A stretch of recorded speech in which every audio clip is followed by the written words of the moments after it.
Okay, I think we're ready to go here. Welcome back to the Sugar-Free League. Hopefully everything's running smoothly here. Just waiting on that code so I can log into my Twitch account. So I can ban anyone who's naughty in chat, but we're good going draft anyway. We'll be doing pro draft again. Just makes it easier on the players because not everyone has every champion, and sometimes you'd have to do proxies and then redraft, so just easier to do pro draft instead of wasting time like that here. But we've got Akuma Sabers here versus LNZRO, so some old teams, some old players here that have been around the Sugar-Free League for a while. Yeah, a lot of faces people will know.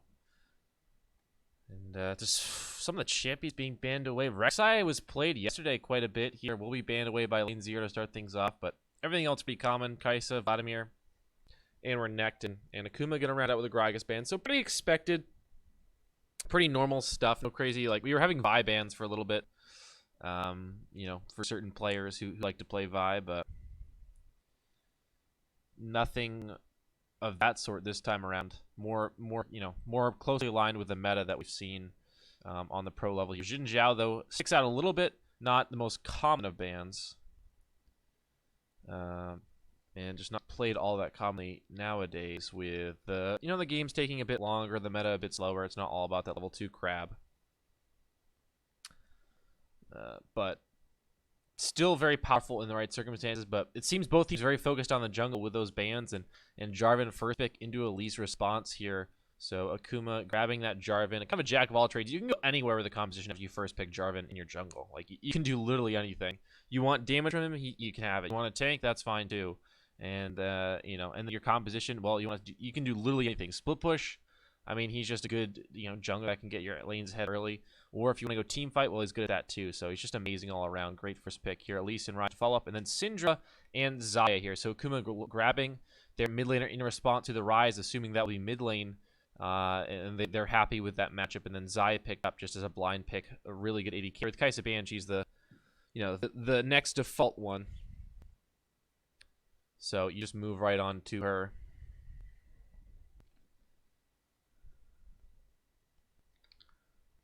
Okay. I believe, I'm not sure if Allen has set up the bets yet, but I think he has. So if you want to bet on this match, all you have to do is do the !bet command, and then one of the acronyms of the team. So LNZRO for LNZRO, AKM for Akuma, and then the amount you want to bet. So obviously you got to have that amount. We don't allow betting on margin here, so you got to have those cookies before you can spend them. But yeah, the Leona here for LNZRO, and then some support bans. Gnar was banned, so that blue spot that you see that doesn't have a ban in it, that's supposed to be Gnar. Someone didn't click the right thing in time, defeating the whole purpose of pro draft, but whatever.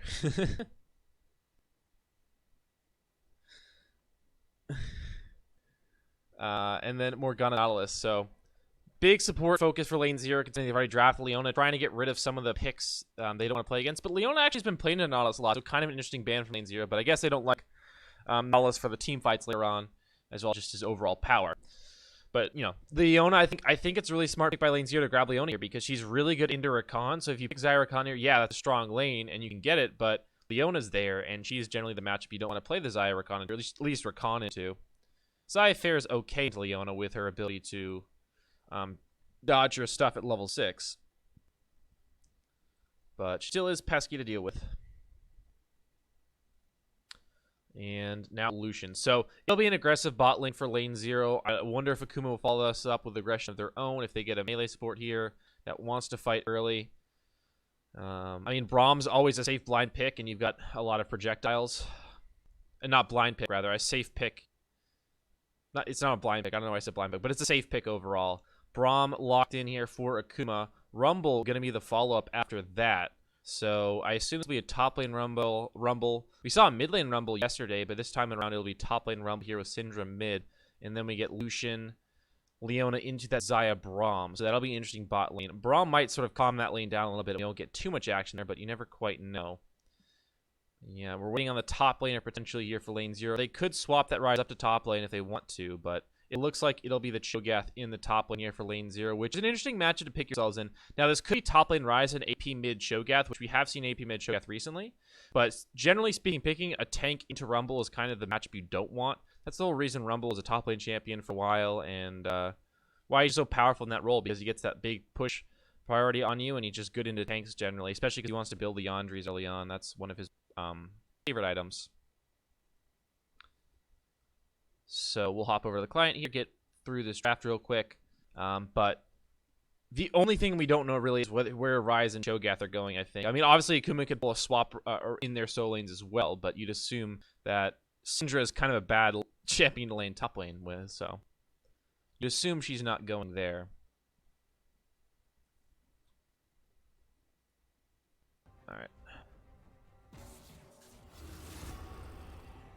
So my guess, if I had to go, I would say this is mid Cho'Gath, because I believe Tuller has played it before. I could be mistaken, but I believe Tuller has played mid Cho'Gath before.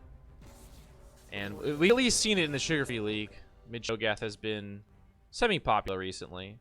And Ryze into Rumble feels a lot better, I think, than Cho'Gath into Ryze. But we'll find out right here. No, it'll be Cho'Gath. Now, Cho'Gath is one of the better tanks into Rumble because he does have better push power than most tanks early on with Vorpal spikes. However, this is not a good matchup that you want to pick. Like, it's not a matchup you pick into being like, well, this is a good matchup for us and we're going to win lane with this. It's really not. I mean, again, maybe they're building AP on Cho'Gath and they want to fight the Rumble, but I assume this is a tank Cho'Gath here. And they're just saying, well, we'll take a bad matchup in lane, or at least a slightly, you know, Rumble-favored matchup in exchange for the Cho'Gath later on. I mean, it's not the end of the world here. Rumble's not gonna be a Jace kind of situation where you just like get tower and, you know, harass and are up 30 CS and whatnot. It's just not it's not a favorable one here. So just kind of interesting they picked into it, especially in a non-tank meta, because this really is not a tank meta right now. It's much more about bruisers and assassins and just more high damage focused champions at the moment. I mean, there are tanky champions. You know, Renekton's semi-tanky, Rek'Sai's semi-tanky, depending on what stage you're in the game. Gragas, same thing. If you decide to go like Runic Echoes into tank, people sometimes do that. So it's not that no one's building resistances or anything, but it is much more of a heavy damage focused kind of meta at the moment, I think. It looks like both mid laners are going to be taking cleanse. It seems like a smart idea. Both have really powerful CC that once you get hit by it, you're kind of just donezo if a Jarvan or Elise is there to gank you. And for, you know, Syndra, having that cleanse is double effective because of the Elise Cocoon. You can cleanse that and try and, you know, make sure you don't get rooted by Ryze afterwards, or vice versa. If, you know, if one of them is out of range and you use that initial CC to get in range for the second one. Here, but yeah, Xayah Braum here into Lucian, and then a few playful hovers, but it should be that Leona. And yeah, I like lineups from both sides here. I don't think anyone's specifically won draft. That question was asked a couple times yesterday, and like I think that if you pose that one again today, you really can't say anyone won draft. It's really more of a situation where both teams got mostly what they were looking for. Obviously, the bans took away a few of the champions they would like to have in their hands, but both teams kind of got what they were looking for, I think, overall. And really now it comes down to execution. Both teams have similar game plans. I don't think either side is really relying on a certain stage in the game or a certain play style. I think both, I mean, there's differences, no doubt. Having a Rumble versus a Cho'Gath changes how things work in team fights and whatnot, but really the only difference is that I think lane 0, they spike a little bit faster and a little bit, you know, earlier than Akuma does here. Because Akuma, Xayah, you know, they have Xayah, Syndra, Rumble. Not amazing scaling, but certainly pretty good with Xayah especially. And you know, you look at lane 0 side, Ryze is a good scaler, but Elise, Lucian, and Lucian are really not. So the only things you really have late game are Ryze damage and then Cho'Gath's tankiness. And obviously Leona is a great support in any stage of the game, but especially late game when she has low cooldown, so you can just stun lock people for, you know, an incredibly long amount of time. But you know, you don't really certainly talk about the scaling on supports unless it's Arden supports here. But you know, she'll be useful, but like how much damage will there really be to kill the Jarvan, the Rumble, the Braum? Just kind of more tanky champions at that stage of the game. And maybe Ryze gets to the point where he's just super strong. But if some carry builds tank, Rumble stacks a few health items, and Braum is able to grab, you know, a locket, redemption, things that make his teammates tankier. I don't know if Tooler, you know, especially if he's not like ahead, will really be able to get through everyone. Obviously, Lucian scales a bit better with the crypt builds nowadays, but still not to the level of some AD carries at the moment. So I worry about that for them. But we'll be TP in the Rise, actually, so no cleanse. Syndra will have the cleanse, which I think is a good decision, but Rise will not. That's a little bit risky, because if Syndra does land her stun, you know, that gets changed into Jarvan. I think that's a bit risky by Rise. He may go for an early Merc Treads, but that's not really as easy to do in Rise, because you need to get tier early on. But that's a common thing to do in the Syndra matchup or the Blanc matchups, is that you go for a Merc Tread Rush really early on. And you can, you know, absorb their damage, obviously, with the MR, but also getting away from the chain and the unleashed power from Syndra and things like that are really crucial.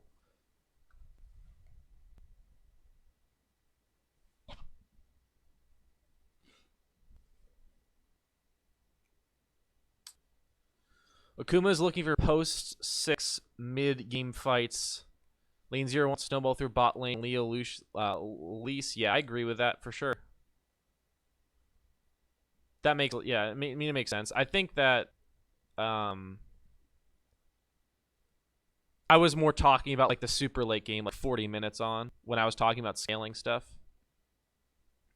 I was more talking about like if we have 5-6 items on everyone, what do the team fights actually look like with like the theoretical damage numbers? And like, I can see a Xayah putting on a ton of damage at that stage, but Lucian, especially with his low range against a Syndra, a Jarvan, a Rumble, like those champions have pretty long range abilities. Obviously, Lucian can kite the Jarvan to an extent, but he, you know, once the Jarvan blows the dash from Lucian and just pushes him back, it makes the fight really hard. So I just think that's more what I was just speaking to about the scaling stuff. Yeah, late game is Ivor's right, but again, like Rise he has, you know, he can move pretty quickly in team fights, but his range isn't the best. You know, he's not a super long range mage. And I think that, you know, being in tight against Akuma's team later on is a bit risky. Especially with Braum late game. The amount of damage Braum soaks up late game with his shield is pretty nuts. That's difficult. But yeah, I think definitely looking to play through bot lane would be nice. But I think that, you know, the Braum pick turned out to be really good from Akuma overall, because that gave them a bit of stability there in the bot lane that they don't have to worry about as much with. If they had drafted Rakan here, he's not as good defensively as a support. Although he might give you more engage options and things like that, he doesn't really give you the safety that Braum does. Which is something I think that they're looking for in this game. So here we go. Akuma versus LNZRO. And we had a few different invades level 1 yesterday. By the time around, looks like we'll just have a standard setup across here. Leona AFK, though we may have a bug splat situation. We had a pause yesterday in game 1 because of that. We'll see if we have another one here. There it is. Support, yeah, didn't get in. So the Leona did DC.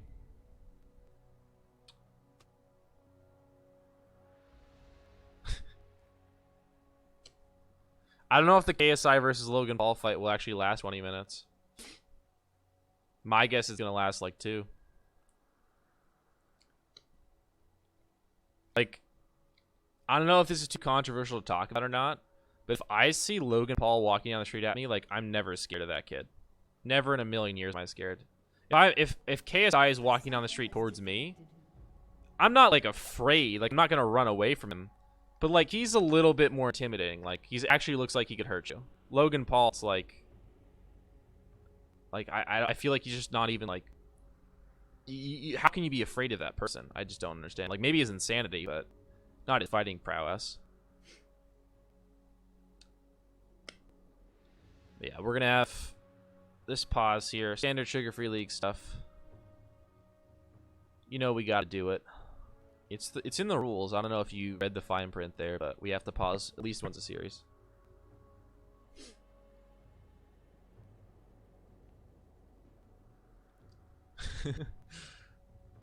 I actually wonder how many teams do watch VODs in these like amateur and these kinds of level leagues. I wonder how many teams actually go back and watch, because some have coaches and then some don't, and I wonder how seriously people take it.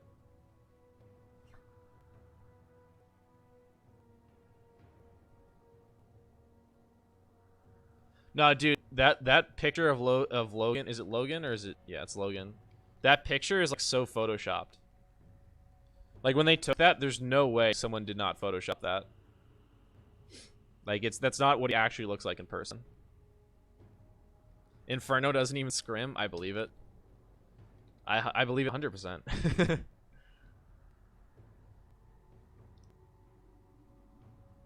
No Sugar for League Minecraft, unfortunately, no.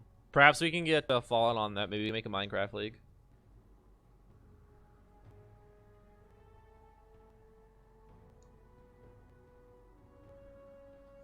Yeah, no, some teams definitely watch VODs. I just don't know how many do. How common it is. But yeah, looks like Leona back. Joshua has made it in game, and we're ready to go here.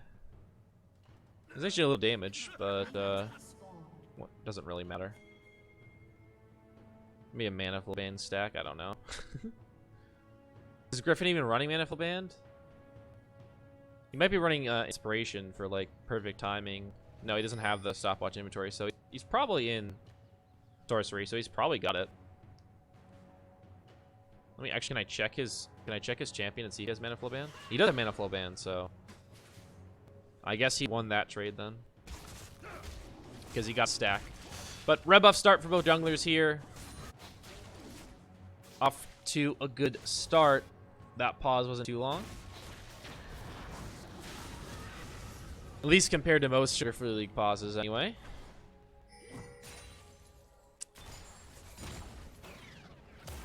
So I actually started a Rupture. Klein started a Rupture, not Vorpal Spikes level 1. Which makes sense against a ranged opponent, but then you're giving up the shove completely level 1, I would assume. So he actually lands the Rupture. He's gone for Glacial Augment here. So Klein is actually trading not terribly into this Rumble. That one not so good. But yeah, level 1, you can't really get into the danger zone, I think it's what it's called on Rumble, where you get like the extra damage when you're like above 50 heat or whatever it is, and you get the extra damage, extra effects on your abilities. So like your shield's stronger and you have more damage on your damage abilities and whatnot. Because I think the cooldowns are just too long and the heat resets. I haven't played enough Rumble to know, but I believe level 1 you can't actually get that extra damage. Level 2 you can, but level 1 the cooldowns are just too long.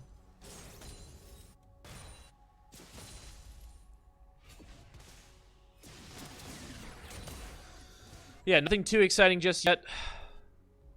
Both junglers hanging around mid lane. A few wards spotted out here.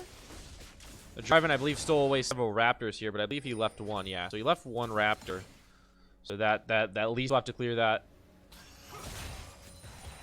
So a little bit of an advantage there for the Jarvan, getting a bit of a CS lead, but not really that huge or anything. Both junglers pretty well tracked so far. Klein's pretty safe. So the Jarvan topside really can't do anything after this. He can look towards Krugs, but doesn't seem like he wants to do that. But was an option for him. Here, a play in the mid lane. Cocoon lands, and now Griffin with the cleanse flash away. Some carry with a knock-up. That'll mean there's no further play here. Griffin down both summoner spells here in exchange for nothing. Just the basic ability cooldowns from Where My Jungle and Tooler.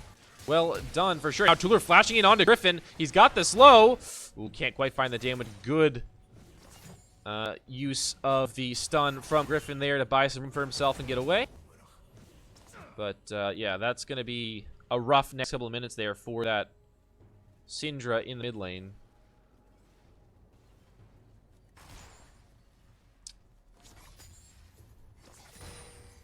So I'd assume they'll go back to that Rise Backs. Gets the tier here. The Syndra, just a Dark Seal and boots and are refillable, so she's not feeling, I think, super great about losing both summer spells there. Where My Jungle still has the flash available here. Is actually Shockpool now in a bit of trouble. Klein has got a lot of damage down here. Still level 5, but we'll get the flash out of Shockpool there. The Rupture placed so that he had to flash out. No chance to dodge, except back into the waiting arms of the Cho'Gath. And that would have meant his death, so he says, all right, you won this round, and he's going to flash out of there. He was actually down a level during that fight, 5-4 there, which is why it didn't go so great for him, but also got hit by all the skill shots, which doesn't help when you're trying to win a fight.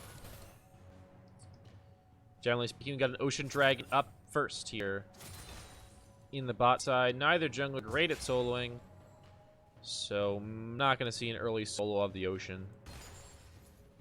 But we may see a fight around it. Both junglers obviously very active on the map here. Was electrocute from some carry, and he's already got a long sword in inventory. So it's going to be an 80 Jarvan, which I think is actually, in a way, good for lane 0, because that means that the Jarvan won't be tanky later on, which I think means that Indigo and where my jungle's damage will matter more longer, because they don't have to deal with tank. Tula, great sidestep of Griffin stun there. Here comes where my jungle with the flash cocoon. Gonna find it. They're gonna grab the kill on Griffin. Where my jungle low. Some carry trying to find a kill. Repel is gonna come down. And so will where my jungle in a second here. Some carry taking a lot of damage. The minion's gonna block the Overlord. Tula will not find the kill onto the enemy jungle, but they find one onto the enemy mid lane. Griffin dead.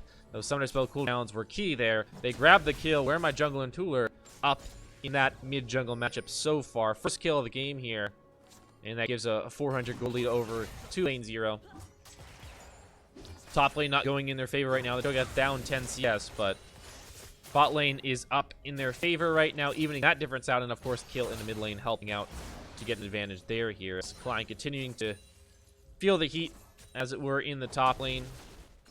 Like I was talking about, not a great matchup here. But Root in the bot lane. Rush and Kayat's going in. A lot of damage onto Joshua. The Ignite and heals coming through. Joshua's going back in, Brush running away with the Ignite on him. And Joshua will find the stun here. Another root, though, from Kayats onto Leona. Indigo with damage down, but neither side going to find the kills. 2 summoner spells used from lane 0's bot lane, none from the side of Akuma. So win in that regard, although they are forced to back here, down 10 CS and losing that trade. Of course, at the cost of summoner spells, but Klein now in trouble. The Equalizer thrown down, but still even health so far in the top lane here. The shield gonna save Shockpool a little bit there, but Klein now trying to walk away. Just the damage, burning alive here, flashing away from that harpoon. Shockpool just continuing to put damage down through several spell rotations. Klein just did not have the damage, being a melee champion, to match the range damage, at least ability range damage from the Rumble here. Some carry over the wall. Where my jungle? He's in a bit of trouble. Use the blast. Gets over the wall, repel down onto the dragon, and will get out. So nicely done there. Try to invade for the red buff, but won't get it. Back to his own jungle. Actually, he's going to back all the way to base here. He is sitting on a bit of gold. About 700, and he wants to just not die to his own jungle. Klein, though, finding a lot of damage on a Shockpool. Rupture lands, and the feast! Klein with the solo kill. TP's back to lane. Shockpool at a item timing disadvantage here will go down. It was a lost chapter purchase from Klein. So he's at least going to build that Hex GLP first, doing a lot of damage here. Finds the solo kill on the top side, and a 300 gold lead over to lane 0 here. They've got 2 kills, but are actually only up 300 gold because of CS deficits in jungle top there. And Akuma, you know, they're not losing these fights too terribly hard. In fact, they're winning this yes battles in some places, but really struggling to match fights so far. And not the end of the world, it's not massive, but it's something to keep in mind, that their fighting prowess has not held up to lane 0 so far.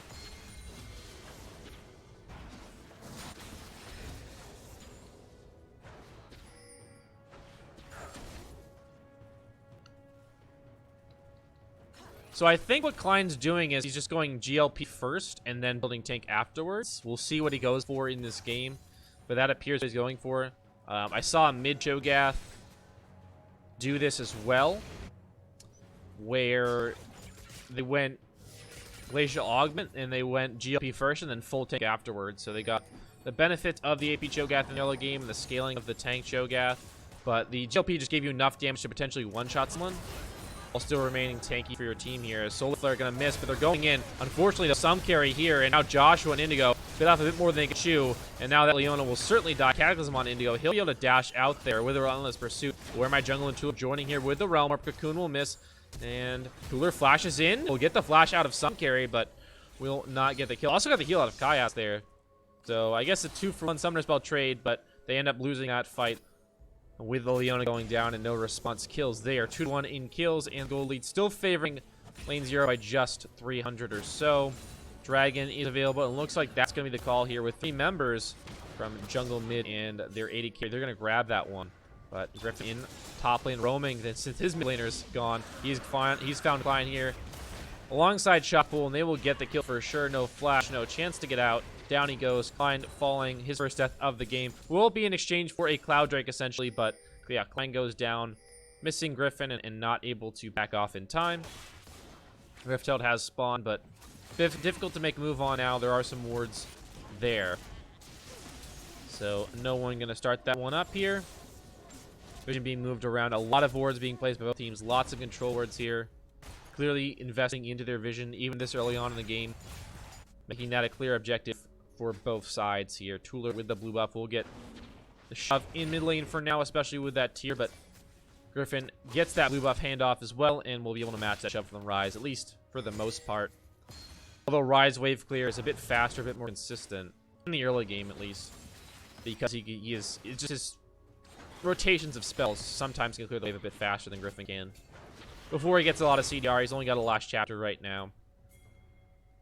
And he can't like one-shot the wave or anything, so the Rise with lower base cooldowns for the most part is a bit easier to grab those minions and stick them in your pocket for a bit of gold. So slight CS leads in just about every lane. Jungle dead even now after a slight lead for Jarvan in most of the early game here. But everywhere else, besides the 10 CS lead in the top lane, it's, you know, there are small leads like that around, but there's not really anything massive just yet. 10 CS there, 10 CS here, 3 or 4 there. It's not really massive in any direction. At this point, however, Akuma has taken the gold lead back 17.9 to 17.3, so just a couple of hundred separating the teams, but obviously Akuma up now instead of being down 400 like they were for several minutes in the past here, as both junglers in bot lane. A roam coming through from Griffin, and then Brush trying to start that fight off will miss with his ultimate. Not time for winter quite yet. It's getting chilly out, but not freezing.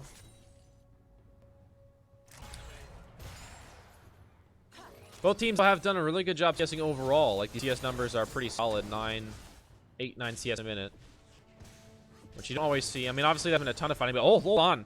Shockpool going for the solo kill. May find it. Indeed, he will. The equalizer dropped down, and then just a quick follow-up, and Shockpool finds a solo kill. Klein not able to save himself there. Solo kill after that gank kill, essentially, from Griffin earlier on. Indigo gonna dodge out. But, yeah, important he did. Rush, trying to find an engage here. Some carry is over the wall looking for something. There's a ward in that brush there in the river, though, so he can't go down until that's cleared out. Otherwise, they will know. I think, for the most part, people look at their maps here. But a back coming in from Lane Zero's bot lane. Perhaps rotation up top side, but no, they're going to go back bot lane here. Relmore put down, maybe trying to catch the Rumble. They're not going to be able to find the cuff angle, it looks like. Actually, maybe they can. Yep, Shockpool in, gonna flash. Cocoon misses, so they found the angle, but not quite good enough. Shockpool able to flash out there. Another Dragon, Infernal in 130, but Rift Herald up right now. Looks like Tooler and Where My Jungle might grab that one. Line here as well. Just use the Feast on the minion for stacks. Shockpool has TP to come back up topside if he wants to. Will TP to his turret.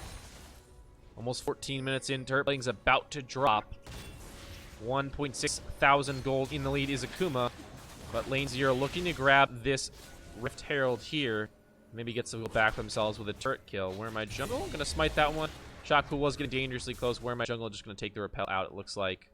Over the wall to the last cone and make his way back to his jungle here. So Infernal Drake spawning in about a minute. Could use that Rift Herald as well to grab that Infernal Drake. If they put the Rift Herald down somewhere, draw the attention of Akuma, and then make a move toward the dragon, try and bait them into stopping the Rift Herald, or, you know, put them in a bad situation where you have to stop the Rift Herald or lose dragon, or not stop the Rift Herald and contest the dragon.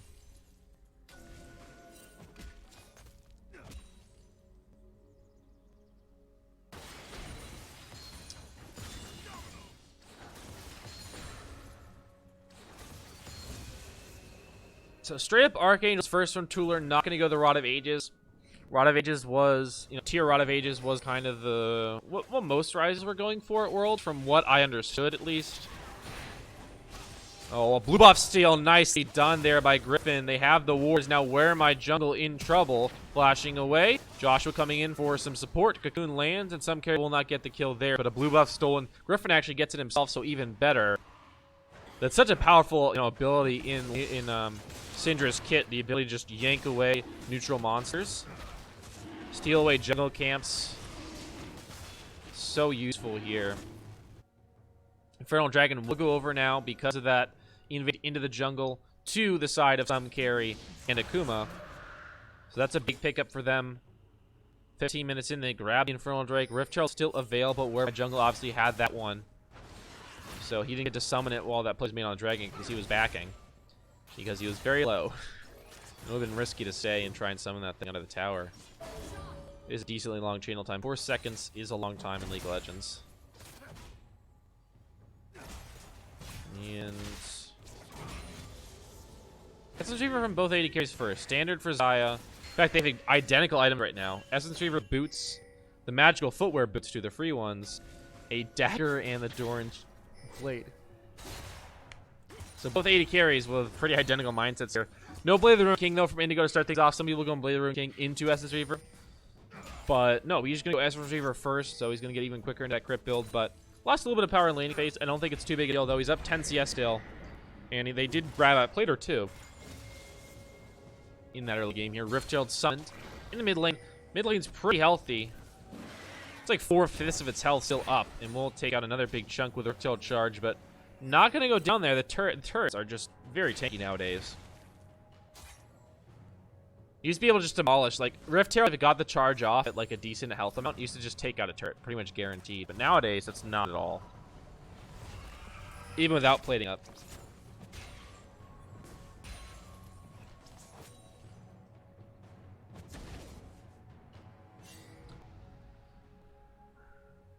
"17 minutes in here. 2,000 gold lead for Akuma, still 3-2 in kills. Really pretty close between these two teams. Top lane and jungle making up some of the CS differences here. That's where most of Akuma's CS lead is. Everywhere else pretty even. Of course, again, it is 80 Jarvan, so he's still pretty squishy. Both sides pack a big punch, do a lot of damage, but are very, very squishy. This Cho'Gath continuing to build AP. That's his... He's got an Amp Tome after this Glacial Augment, so he looks like he's committing to this AP Cho'Gath. He's not just going a little bit AP into tank for, a bit bite to his bark.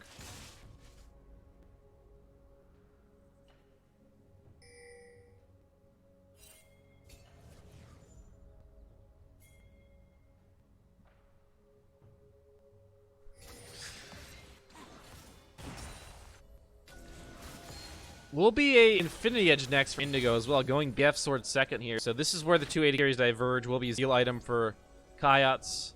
Indigo now face-checking a Brush. In fact, Brush will be there. Indigo, Relentless Pursuit, gonna flash over the wall. Didn't quite have the distance with the Relentless Pursuit alone to go over it, so has to use the flash there. Nicely done. Cocoon gonna land though in the top side line, and where my jungle gonna combine for the skill onto Shock Pool. Gonna get smited down there. Archangel's completed, and now going for Rod of Ages, so really late Rod of Ages for Tooler, it looks like. He's got the Catalyst in inventory right there. Solo Flare dropped down, but there was no engage. As we get a fight in the mid lane, Tooler gonna force out the Cleanse and Flash from Griffin, where my jungle coming from the top side will not be able to find his way onto Griffin, but again, double Summoner Spell blown from that mid laner. So that's a big, dragging those cooldowns is big. Finding a pick on a Syndra is really nice. She's a mobile champion. She basically has one ability to peel herself. Other than that, she has no way of really keeping a Leona off her, keeping an Elise off her. Champions that want to dive down, dive onto her and kill her.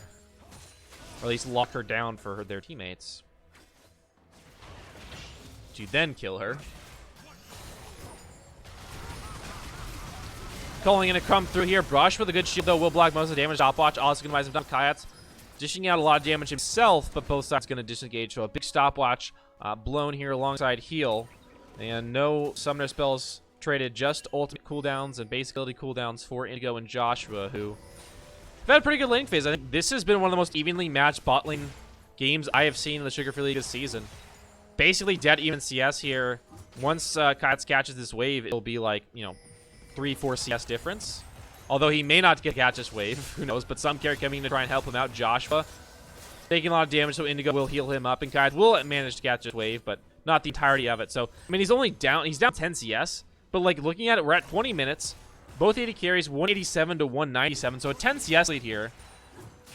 Again, will be slightly less than that when this wave scratches, but essentially a wave and a half of CS lead for Indigo at 20 minutes in this kind of league, I think is nothing. I mean, this has been a really good showing for both these bot lanes, very evenly matched. Summoner spell clones, ultimates, stopwatches. But both sides have done a really good job so far this game here. Just the one kill, that Joshua had that death. But that was a gank. And now Griffin in trouble in the mid lane here. They're taking advantage of the summoner spell clones once again here. Joshua flashing into some carry. Oh, good stopwatch here from where my jungle is. He doesn't have the pelt anymore. You guys are coming down. And in fact, Brush will find the kill on that Elise here. Brush using the ultimate as well to buy some room for Shockpool, who will try to throw some damage back on Joshua with his stopwatch. So many invulnerabilities popped here. Oh my goodness. Someone call Rolex. We need a sponsorship for sure. As everyone seems to have one of those in inventory. Well, some of them are broken now, but many people have them. Ocean Drake up. The second one of the game will be started up here. They don't actually have a jungler, but they do have a feast up on this Cho'Gath in a couple seconds, but they're not going to wait for that. They're just going to take this dragon down. So an Ocean over to lane 0, their second of the game, and their second total dragon. Yeah, it is an AP Cho'Gath, so I don't know what he's going to build after this. Looks like he's going to go for an Abyssal Mask. No, he's got actually cloth armor. Stoneplate? I guess he's going Stoneplate next for feast damage as well as just general tankiness. He doesn't really have any health to back this up. Except for, I guess, his, passive health in his kit. So this is an interesting build from Klein, especially in the top lane Cho'Gath realm here. His opponent, though, Shockpool has gone for Leandri's into Rylai's. A great combo, for sure. They complement each other very well, and obviously gives a lot of utility to his team. Still, though, this Jarvan, again, still AD. He's about to complete that Black Cleaver, but he will be squishy here, as is everyone in this game, pretty much. Klein, though, he's on to Shockpool with the help of Where My Jungle. Rupture going to land, and the feast will commence. Cho'Gath going to grab a meal for himself here. Was feeling a bit peckish when the game started, and this had his fill so far. Although he's always got room for dessert. Tuller now looking to clear out this wave as Griffin is shoving that one in. But Brush is here, so is Kayats. This is a lot of members now on to Tuller. Good use of the Seraph shield, but Leona coming in for support to help out. Good sound on the Brush underneath the turret here. A lot of damage put down, but a good disengage with the ultimate. That'll call that fight off. Well done, but no one going to go down. Good sidestep there from Tuller. Joshua with a smart roam to support. Indigo lagging behind. Coming through now, getting that priority push in bot lane. Baron is up, of course, but not that great at taking this. Both are pretty squishy. Don't really have the tankiness to take Baron or that consistent damage quite yet. Lady Carry still scaling up, and really no consistent damage beside that. I mean, Rise a little bit, but no Cassiopeia or anything. So neither side likely to start that one up very soon. Klein, though, going to steal out a blue buff. Sleeper going to spot Klein out. Akuma, some carry, will get out. But Klein gets away with that blue buff. Akuma, though, going to land, and now, oh my goodness, some carry in trouble. Going to have to flash one. Smart flashbang. And if he got caught by the Rupture, he'd be dead. So it says, I can die or I can flash out. But this is a big opening now, 23 minutes in. With the jungler back in base and no flash. Nope, not even going to think about it. Don't have the wards, too, so they're just going to back off. Lane 0 making a smart conservative play. Not going to risk a risky Baron here. And throw the game away and throw that lead away they've gotten now with a flash down on the enemy jungler here. Where my jungler getting his flash back up in just another minute or so. And this Riot is scaling up, getting pretty strong here. Is on the Rod of Ages, still waiting for some more stacks of that. But with a Seraph and a Rod of Ages in inventory, you're going to be very strong Ludens and just pieces for Griffin at the moment. So while they are, they do have an AP Cho'Gath right now. He's actually gotten pretty strong in the last couple of minutes with a few kills here. Klein and Tuller have a lot of burst damage here, especially with the initiation follow-up of the Elise and Where My Jungle. And then you had 2-item Lucian with a lot of damage here. He's got Infinity Edge and an Essence Reaver here. So I think that both sides are not too upset if a fight breaks out, but I think that right now, specifically at this very moment, you're much happier if you're lane 0 for a fight to break out. Assuming it's, an advantageous engage or at least a neutral engage for you. Zony's going to come in soon from Where My Jungle. But Akuma, they're still looking for a few items before they're really online, I think, for their team fighting. Rumble's ready to go, and some carry just completed that by Cleaver. And in fact, Griffin just grabs that Banshee's Veil. So I think that these item completions are the things they were waiting for to really be ready to take a fight and expect to have a good chance at winning it. Although Kayat's maybe looking for his Infinity Edge, went for Rapid Fire Cannon first as opposed to just the Infinity Edge second like Indigo went for. But both sides, I think, are not trying to force anything either. It's better to wait a few minutes than force something that's bad. At this stage in the game, you're not too worried about the super late game at this stage. You know, you're only... First Baron hasn't even been taken yet. You're at 25, almost 26 minutes here. You're not too concerned. Stoneplate completed here for Klein.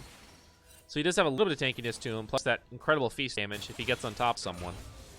And very few people have health right now on the side of Akuma. Braum has a little bit of health. Shockpool on this Rumble has a little bit of health as well, but really not much. Banshee's Veil, though, could come in huge for Griffin as well as that cleanse to get rid of, you know, that engage. Make sure he can get away from, you know, initial engage from someone on the side of lane 0. We got another Infernal Dragon spawning in 20 seconds. This could be the fight we're looking for. Both sides posturing around at some carry.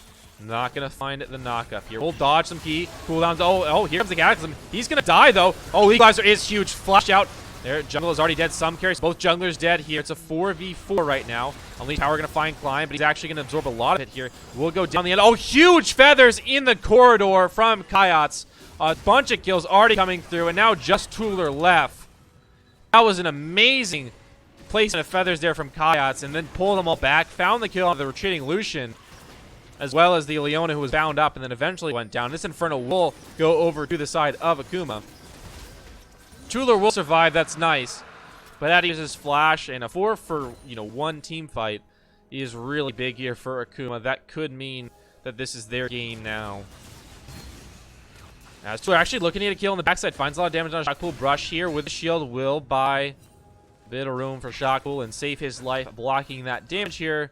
So 27 minutes in, double Infernal to double Ocean, definitely favoring Akuma, I think, with those dragons here, as neither side really too concerned with the, you know, siege potential of, you know, from either team.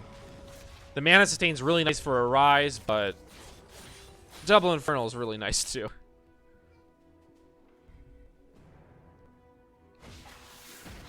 So here we are. I mean, I'm not exactly sure what you do from this point. This is definitely tough to win a team fight from here. I mean, the front line's really not there with an AP Cho'Gath.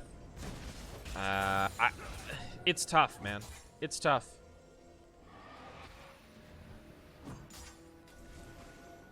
Like, I think the only thing you could really do is just try and find a pick, try and find a gauge like that. Because in a straight up time 5v5, especially with the power of the Equalizer now from Shockpool, which seems to be one of the biggest issues in these team fights. Cataclysm into the Equalizer just seems to destroy lane 0. I think maybe what you have to do is look for a pick here with a big Cocoon from Where My Jungle. Hold on. The pick might be on him instead. And in fact, it will be. Some carry with the kill after a great start with Griffin finding that stun. The Scatter the Weak, I mean, he didn't even use the Unleashed Power there. He just scattered the Weak into Akuma. Some carries damage. And Griffin finds the pick on the enemy jungle here. Baron up. Tuller now trying to buy time. And now a TP coming in. Someone will be joining soon, but Tuller will be dead for then. Kayat's getting the kill, and there's Cho'Gath, but even if he arrived soon, I don't think it would have been important. Shockpool, well, he took a bit of damage. Indigo very aggressive with that flash forward. Very optimistic on that amount of damage he was going to do. So Baron started up here. Where am I jungle respawning 1 second, and now alive. Running back out of base. Has Home Guard available. TP coming in. This will be Shockpool. Here, a bit of slow from Klein. Feast available from Klein. No flash, but as the blast going to get into the pit here. Joshua looking over the wall here. 4,000 health. They have a ward on it. Backs coming through here. Some kill getting very low, and the Baron going to be called off here from Akuma. Tuller, while he did die in the side lane, bought enough time for Where My Jungle to respawn. And with Where My Jungle and Klein, the potential steal was just too high. Hold on. Spooky Ghost going to find Brush here, and that might be a pick there on the support. He backed a little bit later than everyone else, and so he's left to die. Although he gets away the blast cone here. Kyle coming in as support, and he will survive. Klein not able to get a kill with Feast Stop. He just didn't have enough damage from his spells to find the ultimate. Didn't quite have the execute in range.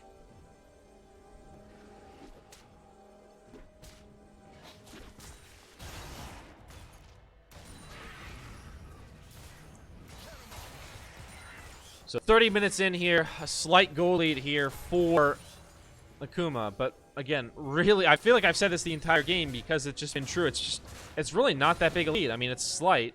It's a lead, but it's not a massive one here. You know, it's 1,800 gold. That's basically nothing. That's split between 5 players. It's like a cloth armor for everyone, basically. Which, you know, it's meaningful, but it's not game-changing necessarily. Maybe in a few circumstances, but not in most. Oh, Spooky goes fine to slow. Some carry knocked up. Shock Blast started the Baron here. 30 minutes in. Double Infernal here for Akuma. They have the edge in a team fight, but Tuller is still pushing on the bot side. Keep your eyes on the minimap. Tuller's down there. He has TP if he wants to join. Klein with Feast available for my jungle with a Smite. Some carry, though, is up 2 levels for the Smite. Solar Flare goes down. A lot of damage put down in the pit. No one get in. Smite goes over to some carry. Now Klein forced out. He's gonna die here. The one last dot by Kayats. Knock up here on Leona from some carry. He's able to get out here. Down goes Leona. Indigo able to get away. Tuller's on the base. He's on the inhibitor, but the back's coming through now. The Braum already made it back to base. And some people walking back here in Realm Warp from Tuller. He'll get out, but does not get the inhibitor here. That's big. Flash in, Cocoon gonna miss. In fact, Kayats uses the ultimate, a good Feather Storm to stay alive there. The inner turret, Indigo looking to take it down, but Kayats is just autoing him to death. One more, I will do the flash forward. Gets the kill here. Tuller rooting up Kayats, will get away. I say for now, flash in, and the Cataclysm comes through from Tuller, flashing out of the Cataclysm, trying to walk away, but he's slowed up from the red buff, and Kayats will get the auto kill. That's not a good fight at all for lane 0. Down they go to Akuma. And now with the Baron buff, the outer turret in mid lane falls, and this should be the inner here soon to follow. And then, I think, inhibitor, Cho'Gath respawning, but another 20 seconds there on Indigo, and 40 on Tuller. An imp turret in the mid lane gonna go down. There's a Mountain Dragon as well after this if they want to go fall back to that, which would be a nice pickup. But the inhibitor gonna go down in the mid lane here. Unleash power there on to Where My Jungle, but he uses the repel into the zone. He is here buying a lot of time, but he may go down out of it. Yep, he will indeed. So able to dodge out on one ultimate, but dies coming out of stasis there, and they're continuing to push. 5 strong, I should say. Root on Leona from the feathers, and now here comes the culling from Indigo Shockpool flashing out.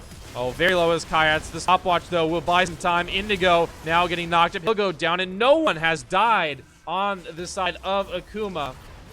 Tuller left alive, maybe trying to find 1 kill, redeem his team a little bit here, but everyone's facing brilliantly. Some carry with a knock-up. Here comes Brush, and there's the Cataclysm. There's the kill. A clean ace there. No one dying from Akuma in that last section of the game, and they win it.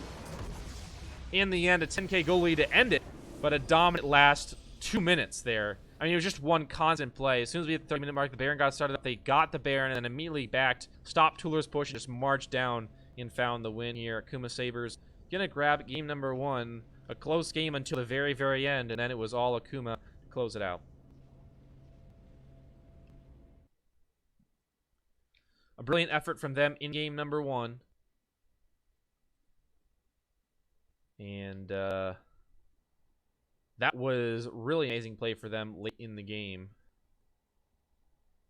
They just showed how powerful they are, and how powerful a Rumble can be. Talking about the Equalizer in the team fight with the Cataclysm and the CC, the area CC with the Scat of the Week, and then of course the Braum coming in with all his things, and Leafy built Zeke's as well to make things even more difficult just in that area. And once you got locked down in that area, in effect, it was basically over. Well done there. Akuma take game number 1 and are looking strong in this series, but it was very close for such a long time.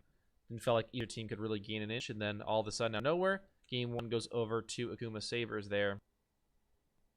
Well done. We'll take a short break, and we'll be back for game 2 in just a few minutes. So stick around. We'll be back for game 2 of Akuma Sabers versus Lane 0 in just a few minutes. I think the teams, they're all ready to go, so it shouldn't be very long.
Psych, they weren't ready. But we are now. We're ready to go here for picks and bans. Someone had to use the restroom, so you got it held up. You know how it is. But we're ready to go now here. Lane 0 going to be on the blue side. Akuma on the red side this time around. So, switch of sides here. Lane 0 going to get first pick. I don't know if they're going to do anything interesting with that. I mean, last night we seemed to have a lot of support first picks. That was kind of interesting. I believe we had Morgana, and then I want to say a Nautilus or something. Maybe I'm mixing them games up. I believe we had a Morgana at some point. Yeah, I could totally mixing games up. I watch too much League of Legends to keep anything straight, to be honest with you. The amount of League of Legends I watch is ridiculous. But besides that, we got Lane 0, Neck and Rek'Sai, Xayah bans here, and then Akuma with the Gragas, Rise, and Kai'Sa. So a similar tactic for the most part between these two teams. The only adaptation is the Xayah and the Rise, but everything else standard. Or at least not standard. Standard for what they did last game. You know, sticking to their guns with most of it. But after seeing Xayah from Akuma last game, I think definitely worth a ban. And Kai'Sa and Xayah just so good nowadays that I think that banning away the two champions is just generally good policy. If you ban one, you gotta have to ban the other because that means you don't get the other. So if you're on red side, it is right. If the team on blue side bans one, either Xayah or Kai'Sa, it feels like the red side team has to ban one of the other 80 carries unless they are planning to counter pick. Like say blue side bans Xayah, and then say red side wants to counter pick Kai'Sa with like a Draven or a Caitlyn. No, you can try and do that, but that doesn't always work out the way you're hoping it to. So you can try that, but that's risky. So I think that you're just kind of forced into banning one if they ban the other. But yeah, Morgana first pick. While I was rambling all about Kai'Sa and Xayah, as we get Morgana first pick, like I was talking about earlier on. So it looks like Lane 0 like that one, and then the Nautilus and the Jarvan, and then the Zac afterwards. So Jarvan, he's not the most aggressive jungler in the world in terms of invading your jungle, like a potentially like an Olaf can do, Lee Sin. Elise, he's not one of those guys who will do that. So Zac's kind of a safe pick in this regard, I guess. But yeah, Morgana, and the Nautilus picked into Morgana is kind of interesting here from Akuma. I don't necessarily like that, as well as it gives over the Morgana Caitlyn here unmolested. So this is a really strong bot lane here from Lane 0. They have a kind of weak jungler early on, which could be a concern for them. But hey, it's Lane 0. Zac and Sejuani, the tank junglers, they're always Lane 0 specialties, even if they don't have fallen in that roster anymore. It seems like it just stuck with the team now. But they will have a pretty good scaling, potentially late game damage composition, in a team fight sense, depending on what they follow this up with. But Lane 0 definitely operating with a different mindset here in their draft in game 2, at least with their picks after these similar ban phase here. But Rumble for Akuma, that worked out last game. If it ain't broke, don't fix it. Rumble again did well in lane, but really those team fights with the equalizer, what Rumble's known for. He did well, right? He made life difficult for the tank in the top lane. He got solo killed, but he was up CS, and they did get some kills on the Cho'Gath, and the team fights with the equalizer were so big. Whether they were just forcing people into certain areas, but also just doing a crazy amount of damage. He had the most damage in the game. So if it ain't broke, don't fix it. Sivir banned from Lane 0 into Vladimir Katsavia for Akuma, and now one more ban here. We'll see if Lane 0 double up onto 80 carries. They will not. They'll go for the Orianna. So that's a bit interesting. Sivir into Orianna. Very interesting bans here. Sivir makes some sense. The spell shield would be very useful in this lane, but it's a bit risky in my opinion. Just the low range really makes that lane difficult. I mean, everything's risky. Everything's risky in the Caitlyn Morgana. But Galio gonna be grabbed here from Lane 0. So they're going to play like very map focused, and this looks to be a team built around getting this Morgana Caitlyn going and using them to knock down turrets and just get that late game scenario where you have a ton of damage from Caitlyn. Galio also does a ton of damage in team fights now with his AP focus nowadays. Could go with Cho'Gath again if they want that, but I think this time around it'd be more of a tank Cho'Gath as opposed to a damage Cho'Gath here. But Kennen getting the pick here from Lane 0. Another good team fighter in the Kennen. And this is, gonna build more, have more AP. So you really cannot stack resistances here. Akuma's gonna have a real tough time itemizing here. on all of their champions as we have a Kled pick, and now it looks like Annie? That would be really weird. Would you go bot lane Annie here? That'd be nuts. Draven hover, Ezreal. I mean, Draven would be terrible in this lane. Do not pick Draven into Caitlyn Morgana. That is a really dumb idea. And they pick Senna, which isn't legal. Okay, so apparently it's Ezreal. I don't know what Akuma is doing with trolling, but yeah, it's gonna be an Ezreal pick, I guess. So yeah, I guess we're getting into this draft here. Ezreal, Nautilus up against Caitlyn Morgana seems like a bad lane. If I'm Akuma, that sucks. So I think that their plan is to play through this mid-Kled and Rumble. It could be mid-Rumble here, but their top laner did such a good job on the Rumble last game that I wouldn't even want to take Rumble away from him, you know what I mean? Like, Shockpool played such a good Rumble game. But I don't know if Griffin plays Kled or Rumble. Like, I don't know what Griffin plays, so I'd assume this is top lane Rumble again. But maybe they switch it up because of the matchup. Who knows? We'll see here in a second, but I really like, I mean, again, the same question about like who won draft here. I don't think it's a clear winner, but I would say LNZRO is a bit ahead. I like what they did with draft here. Obviously, they have a lot of weaknesses.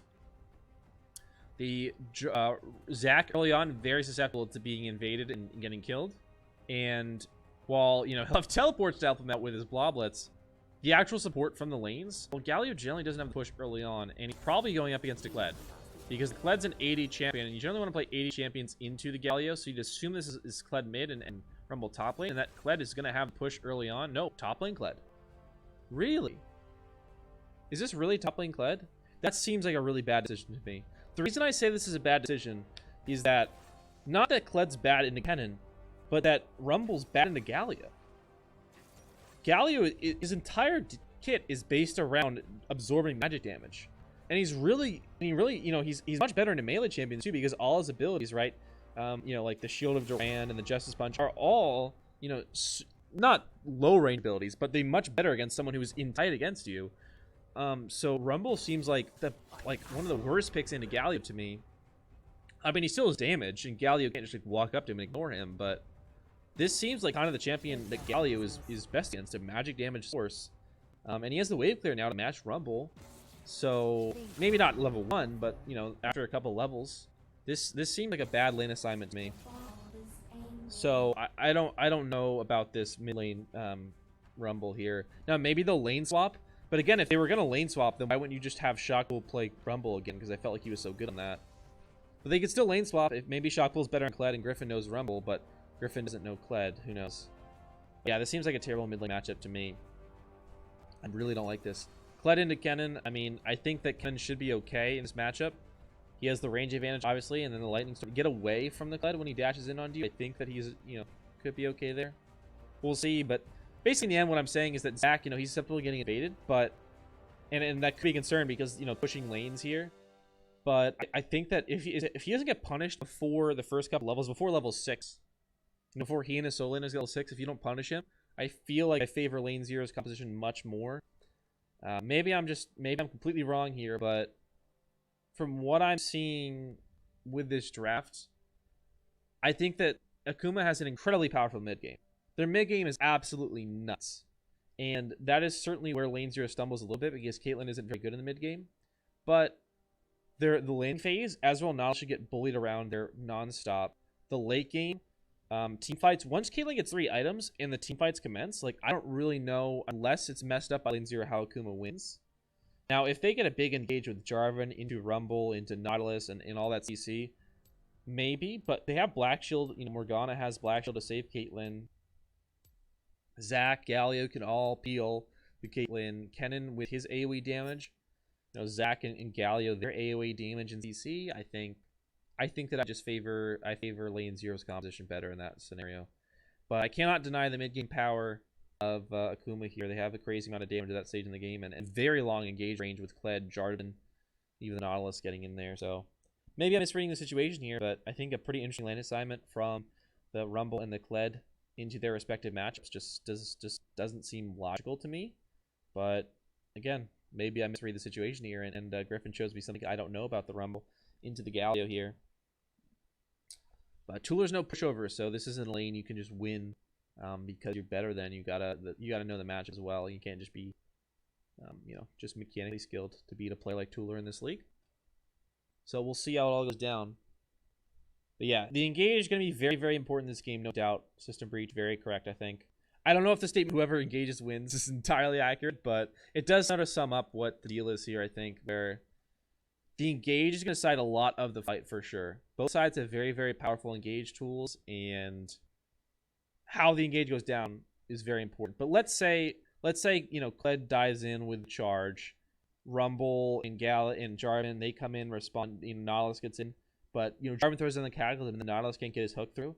And then the Cataclysm goes on to the Caitlyn. But she has Flash Up, or just uses the 90 caliber net to get out of the Cataclysm. And Jarvan has already EQ'd to try and get to her. Morgana throws on the Black Shield. Then nothing else touches Caitlyn in the fight. Like, how do you win that one afterwards? So then Galio will come in with Zac.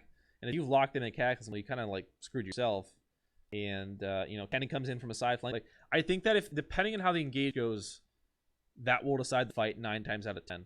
But the statement of whoever gauges wins, I think is, yeah, it's true, but it's also it's an oversimplification of the thing. But obviously, I got plenty of time to speak, and typing's hard, at least for me. So I think that statement is the best way to put this game in a succinct way, as opposed to me rambling on while I have a 3-minute spectator delay to fill time for. But yeah, the engages are going to be explosive. They're going to be exciting, and they're going to decide the fights most likely here. Also, is something to note here. It's TP Caitlyn versus Heal Ignite Ezreal and Nautilus. So the Caitlyn Morgana, well, they have more lane pressure. The potential for them slipping up and me dying is there. And the triple TP great at certain stages of the game. Keeping Zac alive is also very useful at certain points, especially if you're in lane and Zac dies on the opposite side of the map, and you can just TP over, or just use the TP. Even if it gets canceled, just to keep him alive and turn a fight could change the course of the game. So I like what they're doing here on LNZRO's side, but Akuma also have a crazy powerful team comp, and I really like Rumble pick. I think he's very underestimated in this meta, and especially in this game. A lot of health stacking with the Zac the Galio. That is very good for Rumble, and he's just crazy good against melee. A lot of melee big bruisers in the front line against those types of compositions. So pretty excited for this one. I think it's gonna be a pretty explosive game number 2. Maybe not in the first couple minutes. The first couple minutes might be very tame. But once we get going, I don't know if we're going to stop very much, Maybe there'll be a little here or there where we're setting up vision for a Baron or a Dragon, but, we're going to fight a lot, I think, once we get later on in the game. Which does bring its own challenges, right? You got to continue to farm on certain champions. If the Caitlyn falls behind and doesn't know how to farm for a while, that's a bad thing for her, because then she doesn't get to that third item, which is really where she starts to take off and become that crazy scaling champion that you want on your team. Now we'll just hop into game here. Akuma versus LNZRO. Game number 2. Akuma up 1-0. Obviously can close out this series with win here. And maybe gonna start off with a level 1 invade here, going as 5 towards top side. They've got a Nautilus, who's pretty good level 1. Kled with a bear trap on a rope can, get that follow-up CC as well. Force flashes at least. So a powerful level 1 there. Maybe looking onto the Kennen top side. He does have the ability to start that E and maybe run away here. Klein. Okay, we'll spot this out in time, and we'll use that little lightning rush to get out. Easy peasy, lemon squeezy. Away we go. So that invade will allow Morgana, Joshua there to grab a ward on the enemy blue buff, as well as get a ward on the enemy Raptors here. So good vision for the side of LNZRO to read this map and see what's going on here.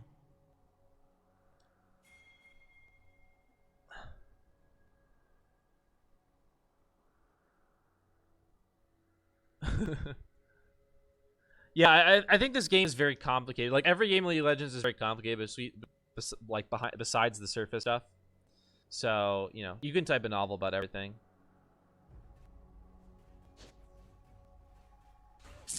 Yeah, I can't help with the stream setup.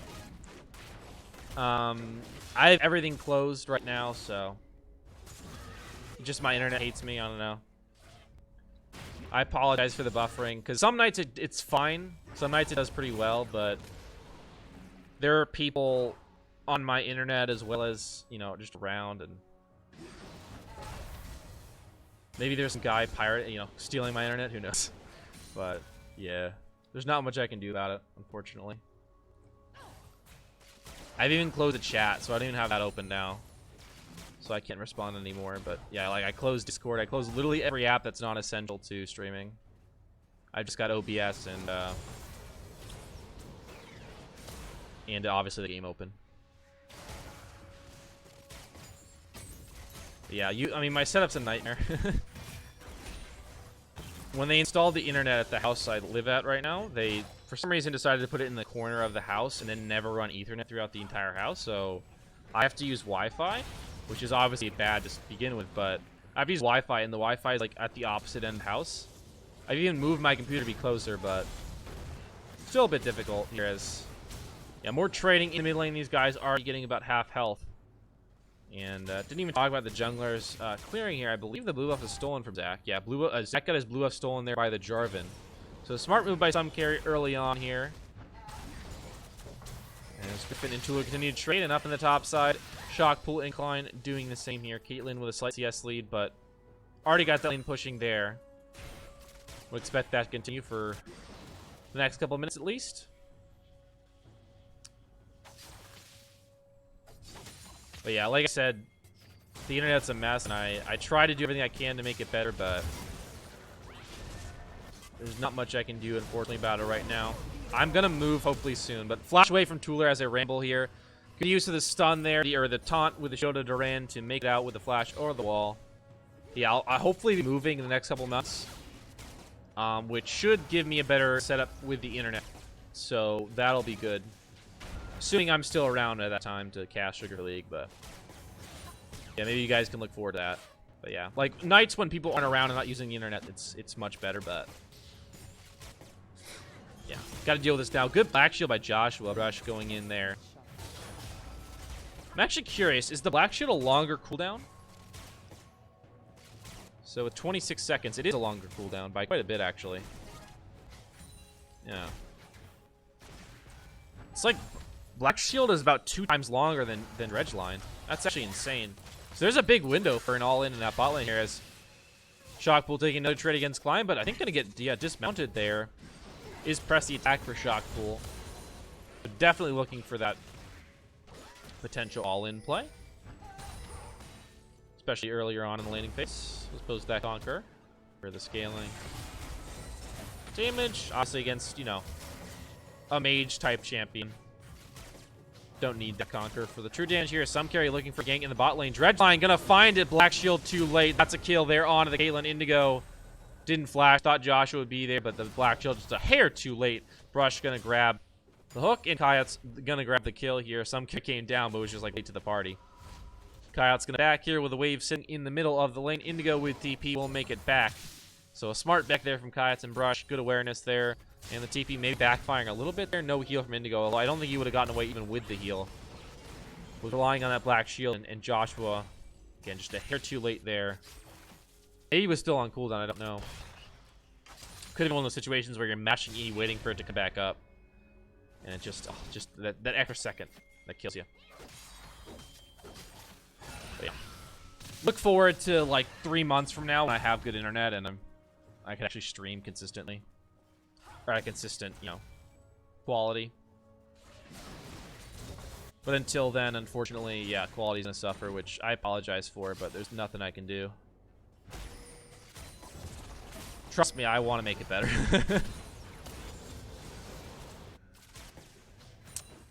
Some carry now looking for a gank in the bot lane. Joshua, the Black Shield on himself there. Some carry now gets hit by a trap and a bind. A lot of damage, and there goes the kill. Indigo finds the kill now onto Some carry. Flash away to ignite onto him. The Equalizer coming down. That's a roam from Shock. They grab a kill. Indigo dead. Joshua dead. Now in the top lane. Charge was used by Shock. Poulon declined. Will not find the kill. But bot lane certainly did another kill onto Indigo, and their first one onto Joshua. They got one back, got some carry, but the roam from Griffin able to grab the kill. In bot lane. And get that assist as well here. And oh! And a gank from the Zach. Classic cling shot now. Stretching strike. Finds Griffin, but a flash away. Buys the room he needs. No equalizer here. Tuller is getting a little low, but some carry. He's only level 4. 2 levels down. Just such. Going back in though. Tuller finds a lot of damage for the taunt. Doesn't land. A flash out for some carry. Now the Dreadline coming in from the roaming brush. Good stretching strike, but not enough here. TP hill from Klein. as Zach goes into the bloblets, but I think this is a bit of a lost cause to try and save it there. And indeed, the Zach will go down through the passive where my jungle and Tooler die. A good roam from Brush, paying back Griffin for his own bot lane. Mobile on the map are Akuma, and they're getting the advantages so far in this game. 5-1 kills, a much more explosive game than game 1. And I was thinking maybe we wouldn't have action early on. Well, we certainly do this game. This game tier purchase for the Ezreal. So he's already scaling up, but he's got 2 kills to really kick him into high gear here. I mean, that's big for that Ezreal who's looking for that item timing. The Rumble who's also looking for that second item to really become a crazy strong champion. At those mid-game timings with those level 6, level 11 marks, at those points in the equalizer, you become so strong in the team fights. So hard to deal with. And he's already making his mark on the game here. The Jarvan again going for Warrior. Syncari sticking with this Warrior electrocute build on the Jarvan. Train a damage threat. This meta is a bit more about damage. So you can see some of the reasoning there. 8 minutes in here, a 2,000 gold lead right now for Akuma, and if I'm lane 0, I'm definitely a little bit worried here. My game plan was to get my bot lane going, and they're struggling to even win lane. All these roams and ganks setting them behind here is the trap going to go down, but in the end, lane 0 loses that trade. Where my jungle is level 6, has a lot of range on that elastic slingshot. 3 levels in it. Klein now going to get pulled back. Shockpool has a lot of damage. Klein have to flash away. Shockpool had his flash, but didn't want to risk flashing underneath the turret and just wasting his flash and not getting a kill once he got dismounted. So a passive move there, but I think a smart move. Now you have that flash advantage to make a play on the map or just, you know, threaten that all in again here. Tooler's actually really the only lane winning right now, but he's only winning by like a wave of CS. Bot lane's actually up 3 CS, but is lost in kills and is not doing too well. Cataclysm in the mid lane. Tooler and eating a lot of damage here. Proxy Aftershock with the shield around the taunt, and now the Zac comes in. They're going to find the kill there. Klein going to die to the dive on the top side. Shockpool will survive, gets out. Griffin now caught up by the striking strike of Zac, pulled back with the auto. Griffin eating a lot of damage here, but will throw out the Flame Spitter. Overheats though, and here comes Winds of War. That'll find the kill. So something back here, 2 for 2, or 2 for 0 there in the mid lane. Of course, a solo kill top side. Well done there by the mid jungle duo of lane 0, where my jungle and Tooler doing a great job to get their team back in this one. But certainly still have a long way to go. This Shockpool flashing out. Did not want to play around with that one. Klein DP'd in. Now Indigo just doesn't even move and dodges the dredge line. Brush trying to predict a dodge back towards the lane, up the lane. And Indigo just didn't do anything, which is the 500 IQ move there. Just, if you don't dodge, it's the best dodge. I think that's how it goes. This dredge line, though, connects.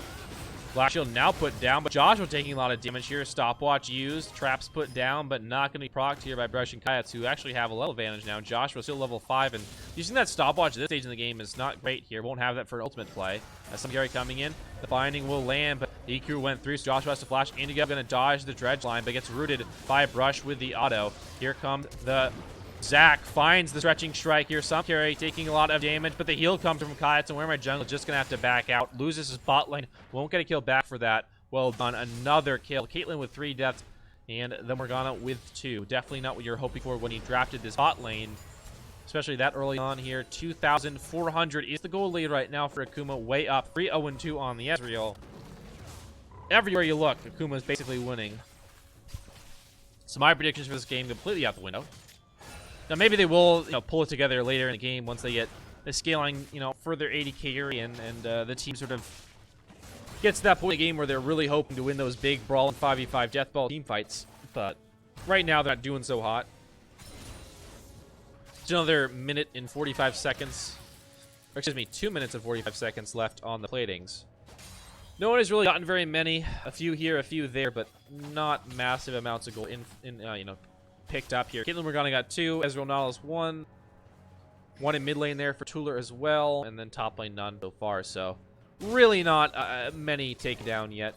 2,500 gold lead at 1140. Not bad at all here. Akuma looking to clear out some vision here. We do have a Cloud Drake that has a ward on it. Akuma's ward, that is. Morgana and Caitlyn pushed up once again. Indigo and Joshua, that's too far, my dudes. True Shot Barrage gonna find both.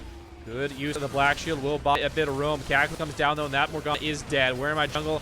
Throwing out the Let's Bounce. Indigo has to flash away from the Equalizer here, and it's a 4v3. Here finally comes that Galio. Finds a knockup onto Griffin, but will not get the taunt there. Some carry in the back line. He's not going to go down. Just hanging around. A dredge line lands, though, and that Caitlyn going to put the trap down. A shutdown there. Jungle actually finds the kill onto Kaya. It's a big shutdown. 600 gold for him there. Tuller giving chase. Wins a war.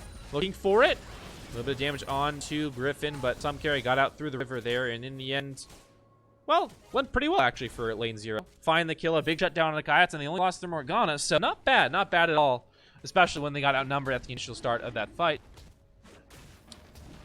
But now maybe trying to follow up with a dragon there. Zach is very low. Where my jungle is at like a fifth of his health? A sixth? I don't know. He's very, very low. But they're going to grab this dragon because no one from Akuma is anywhere near this side of the map right now. They're all walking back from base or in top lane, so no one going to make play there. And they'll get that Cloud Drake basically for free. Mountain is the next one up. So, lane 0, after a rough start, have righted the ship a tiny bit here. A good play in mid lane, good play in bot lane. But are still trailing by about 2,000 gold. Klein doing what he can to clear out the minions here, but Shockpool is already taking a few chunks out of the top lane turret. But again, only grabbing that one plate, not massive here. Rift Herald, though, is up. That's the only neutral objective now, as we still have a lot of time before that next dragon is up. So, especially with Scuttle Crab up there, maybe the jungles will gravitate. Or Zach, though, bot lane picking up his red buff. So, potential play on Rift Herald available. Words being put down, Sky's Bloom used. It looks like some carrying Griffin are setting up for a play onto the Rift Herald. As they continue to mull around here on the top side of the jungle. And now finally start the Rift Herald here. Brush is here. He has roamed up. Ezreal soloing. Soul laning in the bot lane here. There's Zach here, Morgana as well. Flash out from Klein. He was checking Rift Herald. Saw a bunch of people and was like, all right, nope, guys, I'm going to leave now. Pieces out.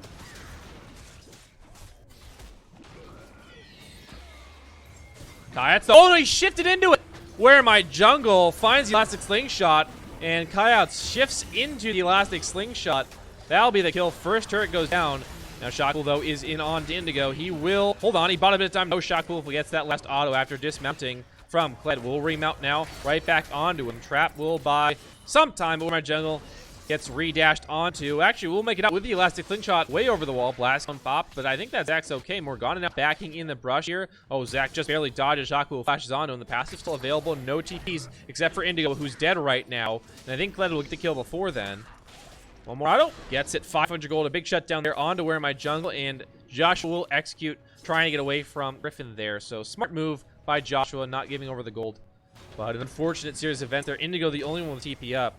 And Zach goes into the passive as he was still reviving. A couple seconds out, and Shockpool grabs the kill.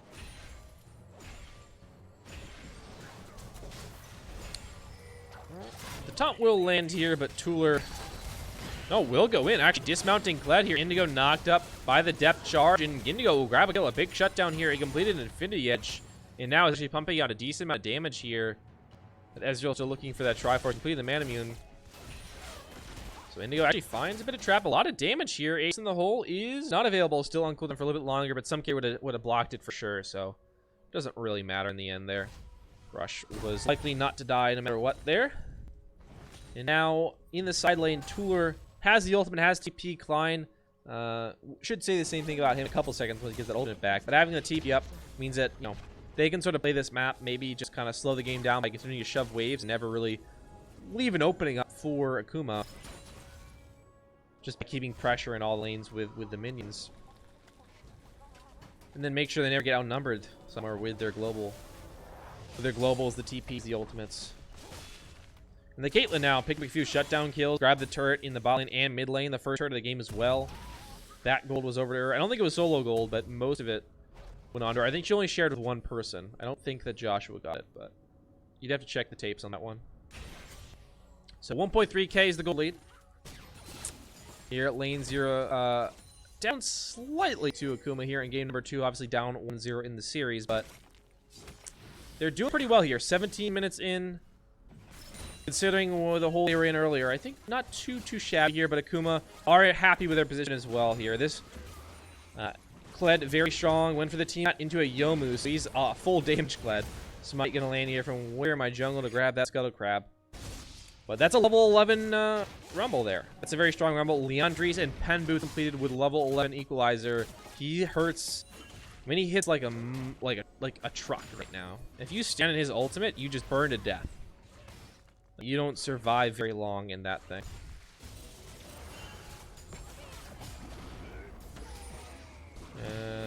Is that going in with the classic slingshot? Interesting. And now maybe caught him out. Charge coming down. They do have turret to retreat back to. Flash away from Zek. Classic slingshot back and finds some carry here. He's going to flash away. Ace in the hole, thrown down. Will not grab the kill there, but a huge ultimate from the top laner of lane 0 here. And Tula going to grab 2 kills. Joshua going to die, but Indigo, he will survive. Just the support down here, but Akuma are in retreat. Lane 0 on the hunt. Indigo going to grab a kill onto his 80 carry counterpart. Tula going to miss the top there on a Griffin who flashes away. Indigo getting chase here. They will not find the Rumble. And German also going to back beyond that wall. They don't have the Zac, so taking Dragon's risky wall. The German is still on the field, and he will... Hold on. That was interesting to watch here. They just... Neither team committed onto each other, and now it looks like some carry... No, I don't think he's going to get away. Klein's going to come off, surely, yeah. Awkward-looking fight here, but some carry will go down in the end. Cataclysm... No, he's going to grab Indigo. The Cataclysm will find the kill, and now Klein is actually in trouble. The Hex Drinker will allow some carry to actually win that 2v1. Some carry with the outplay against Klein and Indigo, who are, I mean, they have, like, money. Like, they're not that far behind, but the Hex Trigger purchase from some carry. 80 Jarvan's the way to go here. Now, Brush, hiding in the brush, will not find the Dredge line onto Tuller. That could have been a big play, but Joshua is here. It is the port.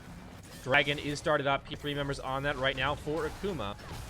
As Brush is just going to die, I guess, to Tuller and Joshua. Hold on, he survived for a long time. Taunt's going to land Winds of War. Oh, just barely doesn't find the kill. Last tech needed. Not there. Where am I going to save turret in the mid lane? As Brush actually makes it out alive somehow with Flash intact. Oh my goodness, what a game. But what a game for sure. This is a messy affair, to say the least.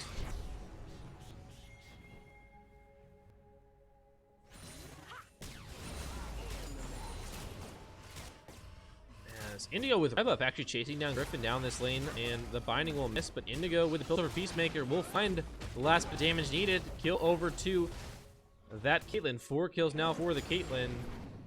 Just about to hit that 20-minute mark. Baron is going to spawn soon. We have a few minutes before an Infernal Dragon spawns, though 4 minutes on that one. Lane 0 posturing around this topside river here.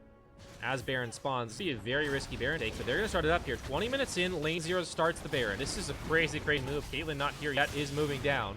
You can see some words here. It hasn't been spotted out just yet.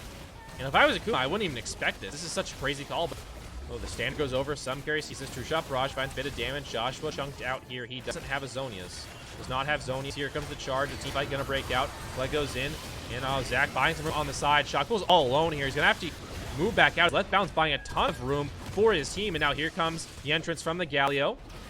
Will immediately go back in, and now the Cataclysm, some carries already found so much damage. He will die in the end. Indigo is still firing away. He's untouched with double buffs. Equalizer comes in, finds a lot of damage, but where my jungle will revive out of the pass. Indigo now in trouble. The shift in from Cox finds the kill. Now Klein, he's in the zonies, but will die immediately afterwards. A team fight that looked to be going in Lane Zero's favor. Actually, they will lose in the end. An unfortunate end to that one after it started off so well, engaging, rather absorbing the engage from the Kled, and then re-engaging themselves and going super well for a while. The Equalizer wasn't even that impactful in the team fight, but Indigo steps a bit too far forward, got a bit too confident, goes down, and that means that the fight dies with him. Honestly, an incredibly risky move at 20 minutes, but Lane 0 don't get punished for it. Lose a team fight, but not that badly. Lose an outer turret, but considering the risk they were taking, I think not terrible in the end for them. And they got a few kills, so not too shabby here. Zone is now completed as well for Joshua, which is big for the next team fight. Triforce though, Ezreal with the completed mana. Mune is really powerful there, and Caitlyn's still looking for that third item. So the Ezreal is slightly stronger at this stage in the game here. As that Leandri's Rylai's combo completed for Griffin. He's very strong in these team fights as well. We talked about that level 11 in Leandri's Realize we saw that damage last game, most damage in the game from the Rumble. That time it was on Shockwell though, so Griffin doing a good job so far on the Rumble, but hasn't had like a crazy team fight yet. We'll see if he can get one of those crazy equalizers. But that's a team effort, you know. It's not just one person having skill. The equalizer is an ultimate you play around as a team most of the time. In a 5v5, that is. Now it's Akuma's turn to start the Baron here. 22 minutes in. They actually have a Mountain Dragon, so it's a bit easier for them to take it here as Binding going to come through. Shockwell could flank here. He got charged. True Shot Barrage, a lot of damage. Tackles him in the backline. Indigo, he's trying to cut away. And now the Gallia will save him. Joshua almost dead on the front lines. His charge comes in. Shockwell on the sideline. He will kill that support. And now here comes the flank from the other top laner, Klein, coming in. He's actually found Brush. That'll be a kill onto him. Yep, we'll get it here. Just 2 members left alive from Makats and Shockwell running away. Our retreating Kled is never a good sight. In that fight, we'll actually go in favor of Indigo and LNZRO there. I mean, honestly, the opposite of what System Breach said at whoever engages wins. It's been the opposite so far. Tuller now going to find the taunt on Shockwell. He remounts just in time, and that dive will not be successful. Whoever's engaged actually lost the team fight for the most part. Or at least who had started the Baron, I should say. I mean, the engage is a little sketchy because both sides are just engaging onto each other. Like, they're both just running at each other. Like, the 80 carries are kiting, but no one else is. Everyone else is running at each other, you know? So, this is kind of a wild one. Not really sure what to make of this. Not how I expect these team fights to play out.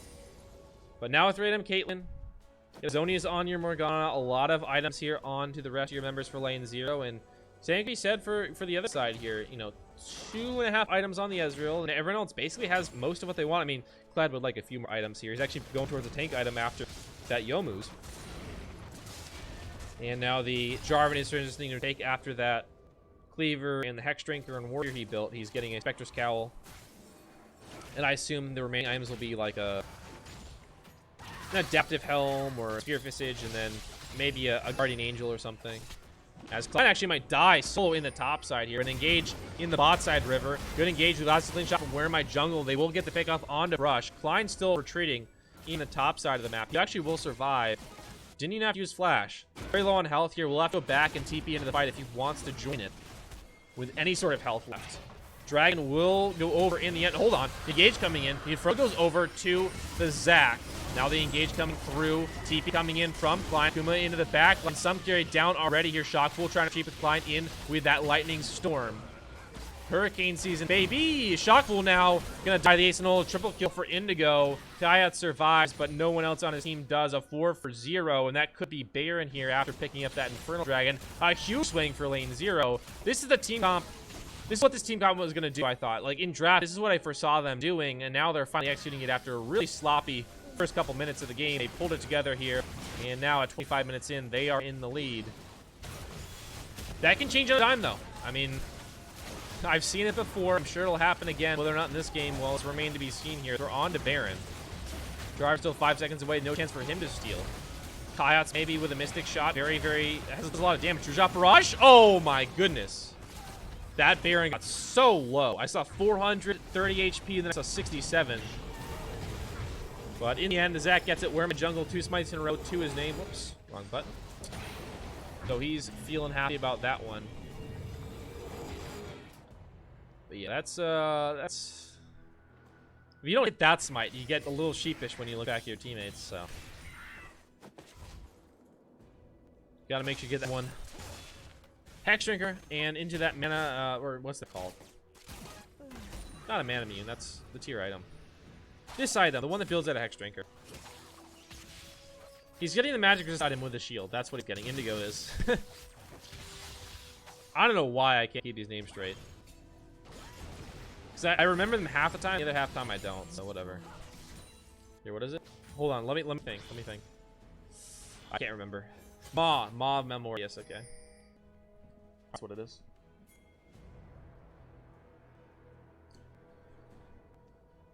So you got a 3-4 Caitlyn now. So with Baron buff and Infernal, you have a lot of seed potential here. You can get the Gallia to just kind of clear out the side lane with the Baron buff and then just walk up with TP. And if a fight breaks out, he can join with TP. The ultimate doesn't get you all the way across the map, but TP will. And we got the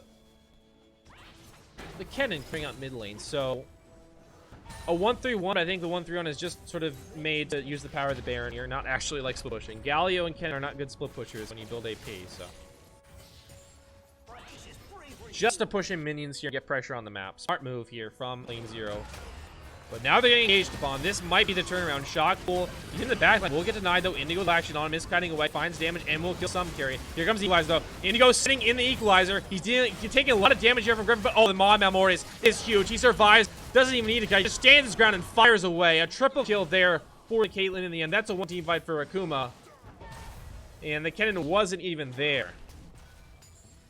Didn't have TP to make over and didn't roam quick enough. The Caitlyn is just so strong. 13 kills for the Caitlyn now, and the Maw Malmortis is up huge there. Griffin literally put the Equalizer on top of Indigo. And he just sat in it and autoed. Just ate that entire thing up there. Hayat's now getting flashed on. The taunt, the Elastic Slingshot. Shielded around the Elastic Slingshot, I guess. And that's a dead Ezreal. This looks to be LNZRO's game, maybe going on to game 3. I don't know if that's premature, but they've already broken up in the base in 2 spots. Well, they haven't taken an inhibitor yet. So I guess hold your horses here. 28 minutes in, 28-21. 24-21 in kills, slightly favoring LNZRO, and the gold lead about 6,000. But they really have not definitively opened up this game. 2 inhibitors still standing here. One at about 1,000 HP and one about 2,000 HP, 2,200 roughly.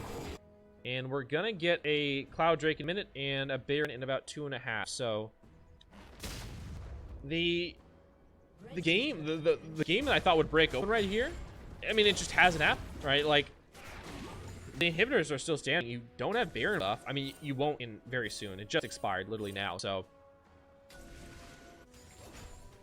like that game-ending play push isn't gonna happen. I mean, it's just not going to at the stage here. Another teamfight win obviously could enable that push from LNZRO, but those inhibitors still up means no super minions, means no real extra added pressure on the map. Obviously, you have to be aware of potential backdoor of those things, but right now, I mean, you're not forced to clear minion waves that are super strong or anything. So I think that we're still on even footing for the most part for the next team fight. You don't have to worry about your bait being lost if you leave it for too long.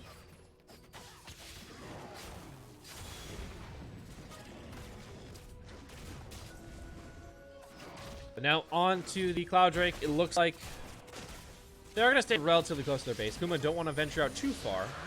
There's no real reason to right now. They're just clearing the waves and getting some items. And then going to look for their engage here. There's no real reason to establish vision either besides the basic parts of their jungle. Like, obviously you need control of your jungle, but you don't really need to get to the river. There's no reason to get to the river right now. There's no reason to risk moving up to the river. Baron spawns in a minute, but as long as you have control of your jungle on the top side, it really doesn't matter. Because you're never going to walk into the river at this stage in the game anyway. Caitlyn doesn't have Guardian Angel yet. That's huge. If she has Guardian Angel, I think that this game would be really tough to win. But with no Guardian Angel, you can still find and engage onto her and kill her. And once she's down, I mean, Galio does a lot of damage. Cannon does a decent amount. I'll grant you that. But they really cannot carry a team fight. They cannot kill everyone. Or at least deal enough, like, they can kill everyone, but they can't deal enough damage to kill everyone in a short amount of time. You know, like the Caitlyn where their consistent damage output is able to get through all that health, but it takes so many spell rotations from Tooler and Klein to actually kill people. Without this Caitlyn, they just really can't. So if you kill this Caitlyn without losing 4 people, like, I think you win fights for the most part, you know, for Akuma. And there you go, though, he's level 16.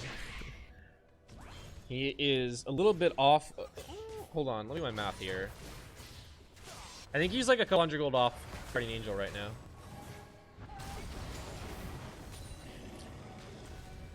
So he may go. Oh no, he got Essence Reaver. Okay, he went back for Essence Reaver. That's interesting. That's really interesting. It means 100% crit. It means he's ridiculously strong on every auto. But it does mean he can die. And I think that's, again, I think that the one thing Akuma can do to win this game is kill Indigo right now. I don't think Essence Reaver is a bad choice. I just think that it does open up potential play for Akuma to find a kill here. And if that hope's still alive, I mean, Akuma are very much in this game. Some carries the same level as Zach. Where in my jungle, so... I mean, smite battles are still relatively even. Obviously, you have this advantage of trying to enter the pit, but... Hey, it's anyone's game here. We're going to have a fight, though, around this Baron at some point. It's already down half health. Shockpool coming in from the side line, though. He's running towards mid lane. Baron is at 3k HP, getting up 2,000 here. Can they get the steal? Oh my god, it went to 7, but in the end, where my jungle gets the smite, some carry down. Here comes the charge from the Kled. He goes through the traps. On the backline, goes on to Indigo. Indigo gets dismount on to Kled here. Indigo, he's kiting away. We'll find a kill onto the Kled, and that's the game. Akuma are going to lose this one. Kayat's the only one left alive here. Baron and 4 kills over to the side of lane 0. A disconnect from Shockpool, and that should be the game here from lane 0 momentarily. They tried for the hero steal from some carry, couldn't get it, and then they couldn't find the kill on Shockpool. That was the late game. Lane 0, I was expecting to come out with this trap, and it finally came to fruition. It took 20 minutes, took 25 minutes, but they got to it, and that's game. Akuma gonna be forced to play a game number 3. Lane 0, not out of this one just yet. We go to game 3 with an even 1-1 scoreline and a pretty impressive performance on the Caitlyn. After a terrible laning phase, they really righted the ship there. Everyone did from lane 0. They pulled back, and now in the series.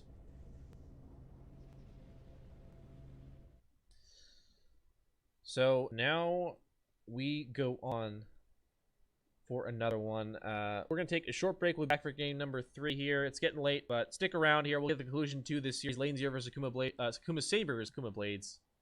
That's not the right one. Akuma Sabers in just a minute or two, so stick around.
Okay, back for game number 3 here.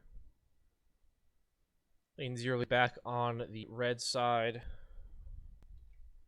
Hold on.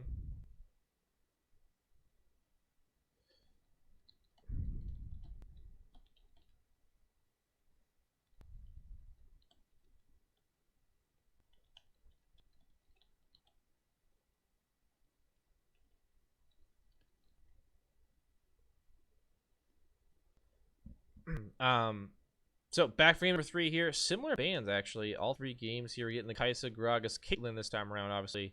from last game. Akuma, don't want to see that one again. Recton, Zaya here. But yeah, a similar bands. I mean, Gragas, Renekton, Kai'Sa, I think, has been banned every game. Yeah, Kai'Sa's been every game. And Zaya in 2 of them. So teams going with a pretty similar strategies. A few tweaks here and there in each one to try and give them the edge here. But we'll see if we have a similar composition, because that was kind of unique from LNZRO. You don't see too many compositions like that nowadays with a bunch of tanks in here. Rise is going to get first picked by Akuma. Interesting move. Was good, but I don't know, just kind of an interesting pickup to me, honestly. For to pick up first. Bot lane has been pretty highly contested so far this series.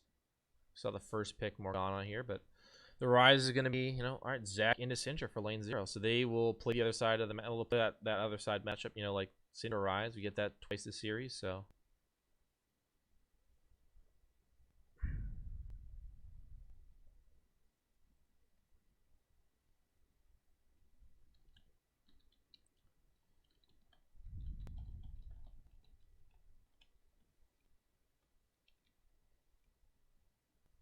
Hold on one second. I'll be right back.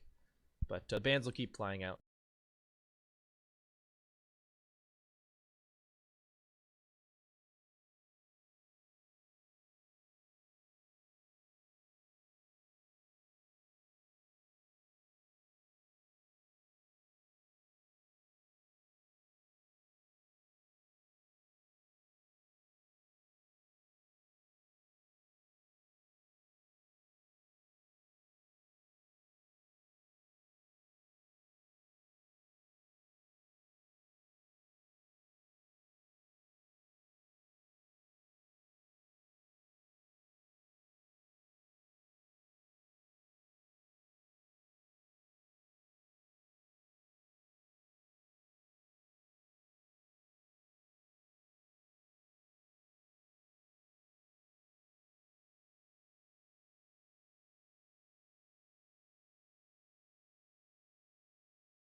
All right, I'm back here. Back to the picks and bans here. Elite Nautilus.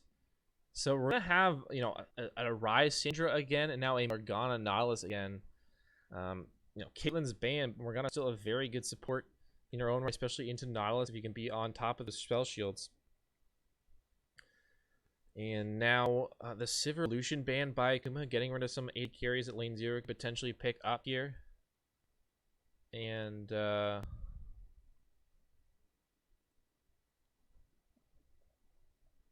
Kled and Rumble. So LNZRO definitely adapting here, especially in the later bans. They're adapting with that Rumble Kled ban. Rumble definitely been a thorn in their side. On they've both solely played it for Akuma to pretty good effect. And now the Ornn pickup. So I wonder what they're gonna go for an 80 carry here. I mean, there's not a ton of great options left over. Ezreal is available, if I'm not mistaken. So LNZRO could grab Ezreal. But they're relying on a decent amount of damage from their 80 carry. They have 2 tanks, a Zac and an Ornn, and then a Syndra Morgana. Syndra doesn't do enough damage to kill, 5 members. So even with that, the damage from the tanks, which can be decent, like they have a lot of max health damage. But, you need a lot of damage for an 80 carry. So maybe you can hit a timing with Ezreal. But this does seem like a little bit of wonky draft so far from LNZRO. Not sure what they're going to round it out with. Tristana, actually, Tristana's up, right? Yeah, Tristana's up. That might be the option. Tristana could be very, very good here. Also good against Garen and Nautilus, I think, for the most part, having the disengage of the Buster Shot. So, Buster Shot, is that the right one? My memory's god-awful. But Jhin, ooh, that would be... I do not know about that one. Jhin is terrible into Garen. I don't know if you guys know this, but he takes, like, 16 shots to kill Garen. It's ridiculous. Although Garens recently have been building very, very squishy. They go Triforce and like Berserk Greaves and crazy stuff. So maybe this isn't as bad, but this Jhin pick is really interesting here from LNZRO. And in game number 3, you're putting a lot on the line to pick up a Jhin, which is very out of meta and not very good. in my opinion, right now. And then, you know, Ashe, Garen, Nautilus, I think, is very good champions together. Like, the Ashe allows the Garen to run everyone down, and Nautilus, again, same thing. You just get Felix, CC just to death. So, while I was a big fan of LNZRO's draft in game number 2, not as much in game number 3. I really don't like it. They needed a really strong AD carry to carry the damage. That's in the name. But they don't have that right now. They just don't. And I feel like that's a big problem for them, honestly. Like, how I just don't know how you kill everyone from Akuma if you're lane 0. I mean, if you're way ahead, obviously, but if you're in an even state of the game, or even if you're slightly ahead, I don't know how you get through the health and the resistances of Akuma, especially when they're dishing out a bunch of damage here. The Rise and Elise are hopping on to your Jhin or Syndra and making your life very, very difficult. And the Ashe is gonna, you know, have the ability to make the life of your tanks very difficult as well. With that slow, the inability to get in the range they want to, they need to be effective. So Zac, not as big an issue with the initial engage, you know, the elastic clean shot in, but afterwards, like when he's playing the fight, the second part of the fight after the initial engage, that second round is a bit difficult, I think. And Ornn, same thing as well. The ultimate, the charge in, but after that initial engage, if that doesn't go super well, then how do you play the second half of that team fight? That's my concern here, but Alright, I'm going. Akuma's team is a bit more straightforward. I mean, they have a really strong top side with a very proactive jungler, a lot of damage from the soul lanes, and just a lot of power in there. And then Nautilus Ashe is a pretty good bot lane as well. I think is a pretty solid lane, and with the nerfs to Morgana Black Shield a while ago, the cooldown is twice as long as Dredgeline, which we discovered in our last game. I didn't think the difference was that big. I knew there was a difference, but that is a really long difference. Like the fact that you can pass Dredgeline, get Dredgeline up, potentially, basically 2 times, or the second time as the Morgana is getting her Black Shield up, which I believe one time she was getting back up and just didn't have it quite in time. That resulted in a fight there. So I'm a bit worried here for LNZRO going into game number 3. I was so excited for their team in game number 2. I thought that was a really good draft. They kind of mucked up the landing phase, but still managed to come out on top. And now, game number 3, I think they have a really good landing phase. Otherwise, things are just going to go really poorly, really quickly here for, you know, in Akuma's favor, because they look really solid. Rise, Elise, Garen early game feels pretty good up against a Syndra, an Ornn, and a Zac. Like, how do you even out pressure the Elise as the Zac? How do you even match pressure? Like, how do you do that in this game? I don't know. I don't have the answers. I'm asking the questions. I'm not answering them. This seems very, very difficult here. But the good news is every game has to be played, and you know, you can theorize all you want about things, how things should go, how things you'd expect to go, and you can even play the same matchups multiple times with the same players, but because they play a bit different, they make different decisions, things happen differently. Even if you're just on different sides, they switch up. You know, you can never really know how things are going to go, even if they're supposed to go a certain way. So that's why we play out these games. That's why they're entertaining to watch. We don't know what's going to happen. So while I'm saying all this stuff about like LNZRO's draft is bad, and they're, you know, like, they might know better than me, and even if it is a bad thing, they might just outplay it by being good players and using their champions in the right way. I mean, the upside is they do have a lot of range, and Garen is very reliant on getting in range. So is Elise, and Nautilus and Rise are to an extent here. So that is one upside. They're also taking the double cleanse here. Syndra, Jhin grabbing cleanse. No heal on bot lane, getting ignite with Morgana here. I like the double cleanse though. Syndra and Jhin in lane. The cleanse very, very useful, but also for later on. The cleanse gonna be massive in team fights for arrows and cocoons. And just the basic CC you get from cleanse. You know, basic CC, you know, cleanse ability you get from cleanse. I think it's a really smart decision there from the LNZRO carries. And I guess I should just put more faith in them here. But we'll take a short break. We'll be back for game number 3. And Akuma Sabers versus LNZRO will continue. Yeah, one more game to go. No matter what happens, someone will take this one. Maybe we'll be here all night, or maybe it'll end in 20 minutes. Who knows? But excited for this one here. I thought there was going to be action in laning phase last game. Well, there's probably going to be action in laning phase this game. We'll see if I'm wrong again, but Should be an exciting one. Game number 3, Akuma Sabers, Lane 0 coming up very, very soon. So stick around.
Here we are back for game number 3.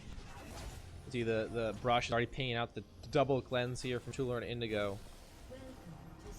Both sides aware of that one. Here we are, game number 3, 1-1 obviously. Wouldn't be. If it wasn't 1-1, we wouldn't be here. But both these sides taking a game here. I mean, you would expect it. I think these teams are pretty evenly matched. Both very talented overall. Individually skilled, but also have that team playability that really is important as well.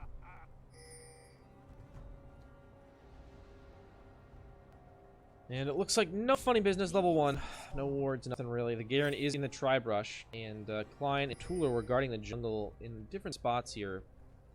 So the Garen may actually get a positive trade here. Klein has that ward in the tri, so it looks like he's just going to leash and then maybe walk the long way around, or maybe call the Zac up and actually try to kill the Garen. Who knows? But probably just going to walk the long way around.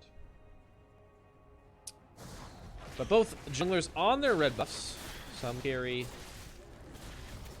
on the Elise here.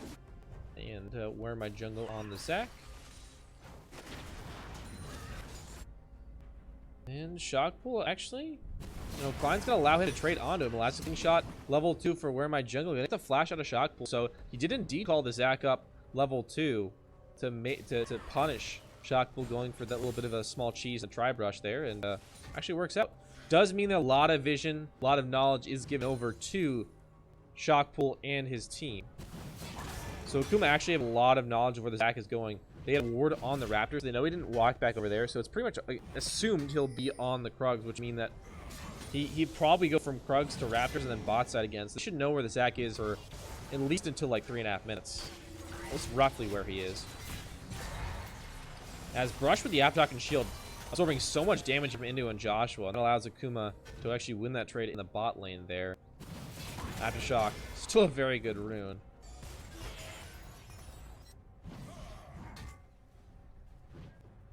Completely footwork for the Jhin here. There was some Hail Blades changes a long time ago here, but we're getting in top lane. Level 3 some carry. Cocoon.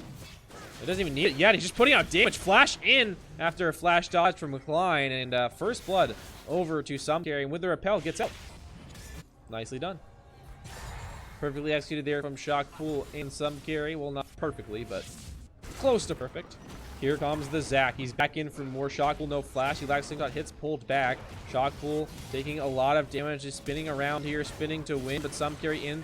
And actually Shockpool will go down here. Now some carry in trouble. Zac goes into the blob. But some carry goes down to 2 for 0 after that response gank from Where My Jungle.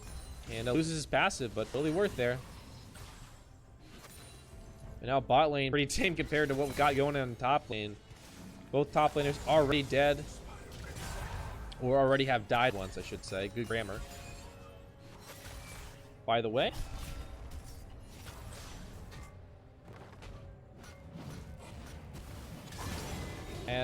Some carry, or Klein rather, has double boss here. So Shockpool may actually not be trading as well for the next couple minutes.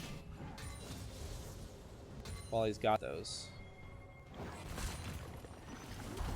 A nice knock up here from Klein. It's the grass proc and then the brittle. Oh, well done from Klein. Actually, gonna win that trade pretty handily.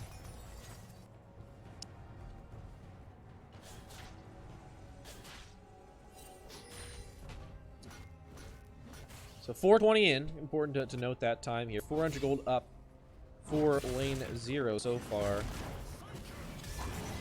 Massive lead, but top lane going pretty well in this Garen matchup. Well, Garen wins a lot of matchups nowadays. Some carry and trying to invade, but Where My Jungle? He says, hey, I'll have some fun playing around here. And now the root coming through from the Jhin. And now a second root in from Joshua. And this spider's dead. Pest control got called, and the spider got wiped out here.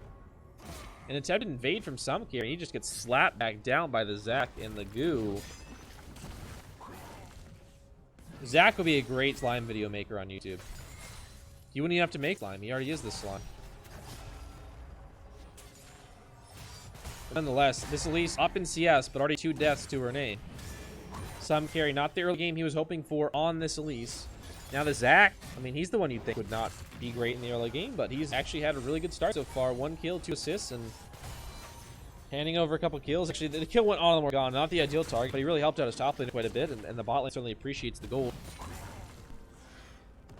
Chulo didn't get in on any of the action, unfortunately, but Dredge line gonna find the Morgana here. Joshua should be able to walk away. It'll just interrupt the back timing. Had the flash. No real way to kill him there without the Ashe party nearby. Some carry cleared a couple wards. Infernal Drake is spawning on the bot side.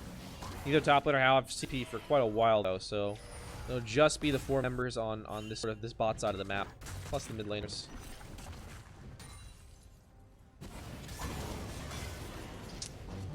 Here comes the call of the Forge God. Klein's up a level here. Gonna find it.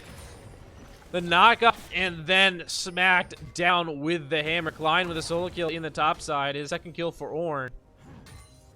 And the dragon will be stopped as well. It was an attempt to take from some carry, but you know, this is Where My Jungle spots it out here. Klein also gonna grab a plate on the top side with the demolish proc here. Things going great for this Ornn. And apparently he's maybe the answer to the Garen. Who knew? Garen's tough to lane against. Just a really strong champion at the moment. Not as strong as he was, you know, in 920 when he was released, but certainly still very, very tough to go up against. I mean, it's hard to outplay that damage. But Klein doing a really nice job so far.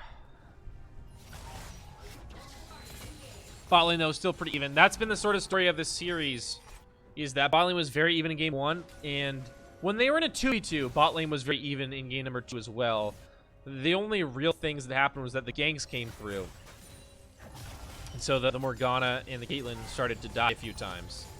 But really, overall, in laning phase, the 2v2 has been very even from LNZRO and Akuma in their, you know, their bot lanes here. So it really takes jungle intervention, or even, you know, mid laners, top laners coming down. It takes some sort of outside force. It's like one of those things, you know, like Newton said. You know, an object keeps a constant speed unless acted on by an outside force or whatever. That's like the bot lane between Akuma and LNZRO. I don't know if that's exactly what he said. Maybe he got the wording wrong here. I don't really know. Noon's a smart dude. I am not as smart as Noon is. Or was, rather.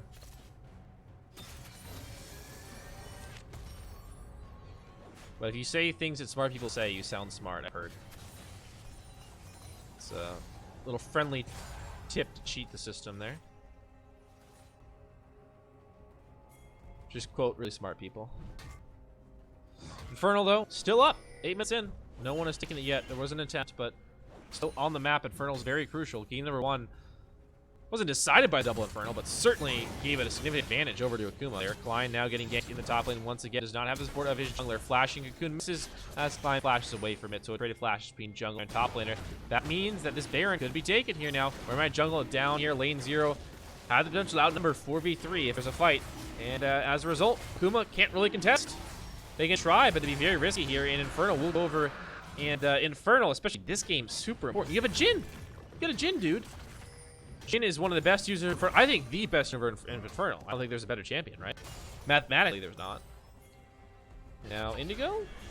Oh, great black shield here from Joshua. The cleanse wasn't even needed from Indigo.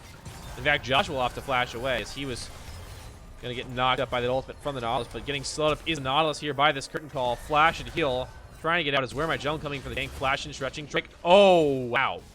Barely gets away with the dredge line. Chulo Griffin trading. Mid lane also been very even this series. Honestly, all the positions have been very evenly matched. It's just that when they come together and fight sometimes, things get a little crazy. But these two teams, I mean, there's a reason we're in game number 3. They're evenly matched. They're both very, very good. And Brush coming in with the hook after the fall from the cocoon from some carry. That. Where's my jungle? He is going in here. Gonna go into the Boblet's TP Ville from Vine if he wants to come down and use it. Won't be necessary now as Indigo flashing in. We'll find the kill. And now the 4th shot will find his second one. A double kill for the Jhin as he finds the root now onto Kayats. Flashing by as the Binding missed. Here comes the call of the Forge God. Oh, nice sidestep from Kayats. Barely getting out of that one. Call of the Forge God doesn't land. Wouldn't have found the kill, but might have found... Hold on. Where am I jungle? He spots out the backing spot of Kayats, or at least guesses it. And we'll get the kill there. Ooh, bit greedy that time around. I can't even say greedy. He's backing way past his tier 1 turret. And still dies to the Zac here. And this game number 3 starting out brilliantly for lane 0. I was saying they need a great lane phase. Otherwise, they're going to have a tough time killing Akuma with the champions they've drafted. But this lane phase has been out of this world. Really nice. 7-1 in kills. They've got an Infernal Dragon. An Ocean Dragon spawning next. But they've already got that Infernal here, which is so important in this game with a Jhin on board. I mean, like... It's Jhin with an Infernal. Like, I don't know what else to say, but I can't analyze it beyond that. And 2,500 gold lead for them. I mean, lane 0 really looking great. Akuma, though, still lots left to say about this one. I mean, they still have a lot of tools that make them very powerful in the mid game. Obviously, their consistent damage is really impressive. Shockwell has Conqueror. He has the ability to continue to damage these tanks throughout the entirety of the game here. Ash and Ryze can provide alive. This is damage and the pick from Brush and some carry. Very powerful if you can find someone here. Even through the cleanses.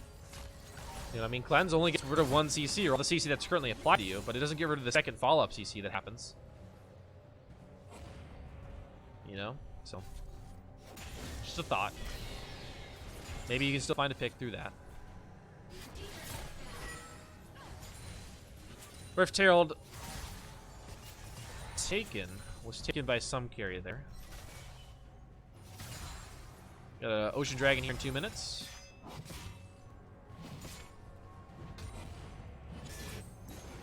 And now it looks like dive. Curtain call coming through. Kayat's already slowed up. TP coming through. That's going to be that Ryze coming down here. And now, oh, the dive turning around a little bit here is Joshua not up. He'll die. Where am I jungle? He's just barely getting out with silver health. Indigo sidesteps. That hook from the Nautilus here. Griffin getting the shit down there onto Where Am I Jungle. Though he's joined the fight. A bunch of skill shots dodged, but Indigo just blasts him down with a 4th shot. Griffin falls there. And the carries in the end survive. 3-0-3 on this Jhin. Lane 0 doing a great job. Some carry, though, will get a lot of damage done on this mid lane turret. In fact, will take it down, I think. At least all the platings. The turret itself might stand as Tuller is rotating back, and some carry doesn't want to chance it. The unleashed power is not available. It's still on cooldown for several seconds. 87-second cooldown right now. So some carry I don't think has been to be solo killed there, but some carry trying to steal away with red buff. Although Klein Just walks through. Nope, they know. They know. They're going onto the red buff. Klein is here. Mermaid Jungle over the wall. He last slingshot. Some carry able to get over the wall with the blast cone. Dodges the scatter of the week. Some carry actually played that super beautifully. If he got hit by one thing there, he'd be dead for sure. But able to dodge every single CC skill shot there was and make it out alive there, making the best of a bad situation. Dragon spawning 30 seconds on that ocean. Rift, of course, already dropped here. One playing left in the mid lane. Grabbing that outer turret would be really nice. Grabbing the first turret would be really nice. Here for Akuma would give them something to celebrate here in this early game. Klein gonna walk down the river as he is continuing to win this matchup in the top side. Cleaver coming through for Shock, though not going for the Triforce, which has been something people have been doing a lot on Garen recently. It was always a viable item on Garen, but after his rework, people were putting a lot of damage on Garen. The Black Cleaver is a more stable option overall. Can't really go wrong with it. Getting an armor shred against a Zac and an Ornn too is really nice. For your team, the Ashe, you know, but yourself as well. Getting, like, you know, a semi-armor shred on him early on is nice for you. Because the Ornn's already got a Sunfire cape. Like, that's a lot of armor. But back towards the bot side of the map, LNZRO on this Ocean Dragon. A second dragon to their side, adding to their Infernal. Rift Scuttle will go over to that Zac as well, barring any unfortunate incidents.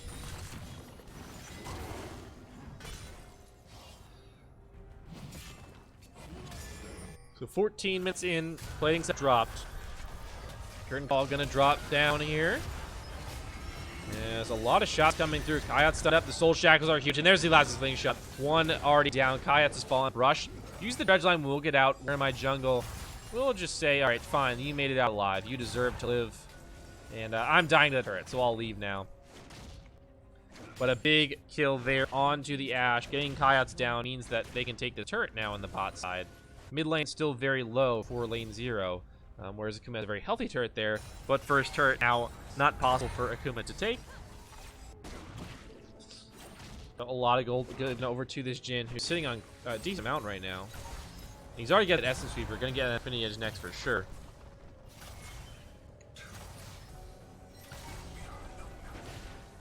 As Where My Jungle trying to take away this red buff, but Brush is coming in now for a little bit of gank on the bot side, and here comes the arrow on Indigo, but a good cleanse.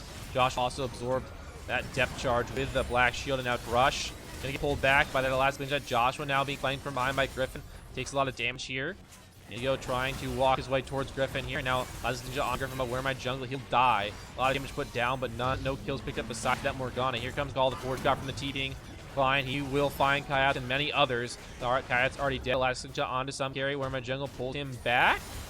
Propel, though, to save him for now. Will be able to make it out here, so 2 for 1. Griffin and Kayat's die alongside Joshua.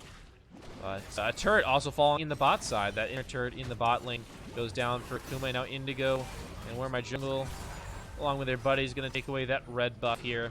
4-0-5 on the Jhin. Looking very strong, and now should have the damage for Infinity Edge, or the gold rather.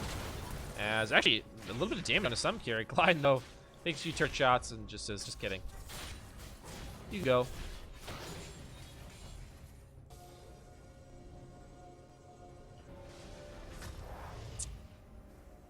Waiting for the gold in base is Indigo. He's got like, he needs, yeah, there he goes. 2100 is what he needed.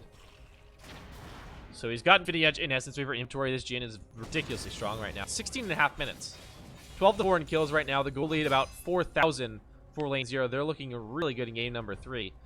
I guess I misjudged their team up. I don't know. I had some questions about it, but they're like, hey, we'll chill people. And I'm like, okay, that works too. Jhin with 4 kills as well. So that's good. Can't have any more this game. It'd be funny if they like limited the counter on the scoreboard to only 4 kills for Jhin. And like 4 assists and 4 deaths or something. But that wouldn't be good for the viewer experience. And anyone who didn't get the gimmick of the champion. So I guess it wouldn't work out very well in the end. So Griffin actually going for Rod of Ages earlier on. Last game, was that game 1? Oh my god, it's all blending together. The Rise last time went for Archangels into Rod of Ages, so he completed the full Archangels. and then got Rod. Which is interesting because Rod, you want to get as early as possible to get the scaling from it, but maybe it was just the way the numbers worked out. The gold he had in inventory at the time was a more efficient buy. I don't know. Interesting at all. As Klein, well, I don't know what the plan was there, but he's going to flash back out. As Griffin will get side lane dominance for the moment. Klein still doesn't have an MR item yet, so the Rise is doing a lot of damage to him there. That's curtain call, and now here comes the Zac, putting in a lot of damage here. He says, let's bounce. The healing coming through as well. The curtain call does a tremendous amount of damage. Zac with double kill on the enemy bot lane. Akuma down, but Griffin trying to get the back in it with a solo kill on the top side. He finds a kill onto the Ornn. His third of the game, but the mid lane is under siege here from Indigo and his company. Where my jungle also looking for another last screenshot onto Shockpool. Shockpool get knocked up, and there's the binding from Joshua. The turret being tanked by Where My Jungle here. A lot of damage onto the Jhin. The Unleashed Power truly gets the kill onto the gear. 1v4, you're not very tanky at all. So while they lose top lane turret, they get a mid lane turret here, LNZRO. And now looking for an inner as well. Dragon spawning soon. It's a second ocean. 19 minutes in, we got another minute before Baron. Jhin, a very bad Baron taker, and honestly, they have the tankiness to do it. LNZRO really don't have the consistent damage to do Baron very easily. So we'll see if they make an attempt at it at some point. Could be a possibility, but again, slightly risky. Ocean, nice to have though. You know, a little bit of poke from the Ashe, from the Rise a little bit, but not too much. Nice pickups, but really the thing you're really trying to get out of the Ocean in this game is the ability to start Baron and then get off it and then sustain. That's really what the Oceans are for. Not so much about absorbing poke in the enemy team, but absorbing damage from Baron and healing it up. So that way you can start Baron, the enemy team comes, you get off Baron, re-establish vision, get on Baron, enemy team comes, get off Baron, and you just do that, you manipulate them into coming through the river, and eventually you'll find a pick, or they'll get pulled out of position, and minion waves will start to damage the base. Especially if you have the top laner splitting or something with his TP up. So that's the goal here. That's the ability that the double Ocean gives you, is the ability to start and stop Baron at will, pretty much.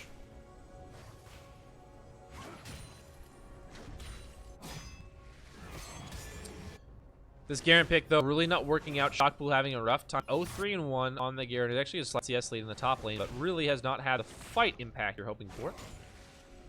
And here you go. LNZRO is doing a really good job. Established vision. They've already thought the entire top side of blue wards. There's no blue wards left in the top side. They know it because they have sweepers across the entire thing or control wards.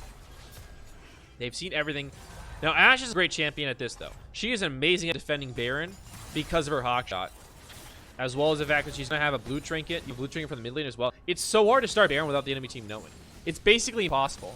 If you rotate your cooldowns effectively, it's really hard to start Baron without them knowing, which is why, you know, you're going to have to start Baron a few times before you can really ever take it. So having the ability, you know, with that double Ocean is actually coming into real handy here.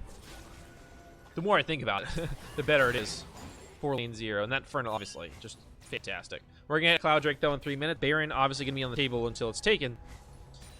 And, yeah. The dance is around Baron now. Klein has TP up now. Shockpool does not. Griffin does. So you assume Griffin will be in the silent up against 9-line Klein there, who doesn't have an MR item yet. He's got a Catalyst in inventory. You assume that an Abyssal Mask, but really no MR yet. Just a bunch of health and armor. So he actually loses really hard to Rise in the silent right now, which is not great for him. Archangel is about to transform to Seraph here, and you can see Klein has to just run away. He can't really fight the Rise. No MR yet. So that is actually really good news for Akuma. That means that there's no pressure in the side lane right now, with the Rise being able to alleviate that as a last shot in, and that'll force Akuma back, but no commit on the engage here. Again, Ocean will heal all that damage up here, and Klein, he'll be able to keep his turret for a while, but not forever. Griffin's actually winning this split push pretty hard. It's just that it takes a long time as an AP champion to take down the turret, especially when you have pretty good wave clear on this tank, Ornn. But now, posturing around a Baron again here. The root on to Brush here, and now maybe Garen's a target. Shockpool getting rooted up here. He's got some good tenacity with a flash in. The Soul Shackles on him. The Soul Shackles land, and Indigo finds the kill. Where my jungle in trouble. He's got the passive skill, remember that. As now here comes the depth charge. We'll find the root, knock on a Tooler here, and now the Zek will go into his passive. Will revive soon. TP available from Klein and Griffin. No one has joined from that side lane yet. They're still pushing here. LNZRO win the fight. They find 2 picks here. Importantly, one on the jungle, and that should be Baron. Smite available for Where My Jungle. He's level 11. And Again, very slow, but they will get it here. No contest from Brush and Kayats. Griffin, again, still splitting in this side lane. He's getting a lot of damage down onto this turret, but Klein continuing to clear these waves, keeping it alive. Griffin, though, going in for the dive. Here comes the ultimate, but no, not in time. Griffin with a second solo kill in the side lane. No MR means it's dead.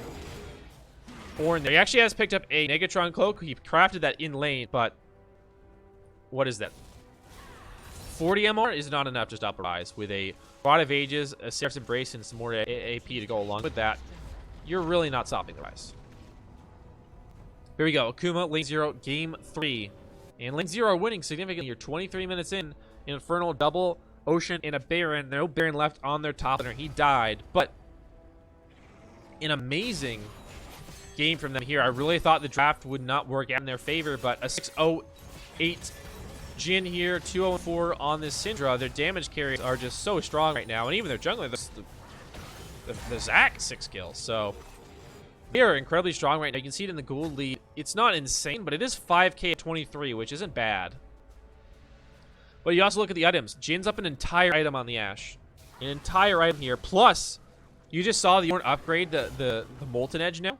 That Infinity Edge is giving like 40 extra AD. And with Jin, with an Infernal Dragon, it's giving way more than that. I actually want to check. How much AD does Jin have? Can I actually check through that menu? Yeah, Jin is 591 AD. He's got 591 AD at 24 minutes here. That's with 3 items. Okay, he's got 2 more items to build. And he can even sell boots and buy a 3rd. We won't get another Infernal this game, it looks like, as we just took a Cloud and we now have a 3rd Ocean spawn.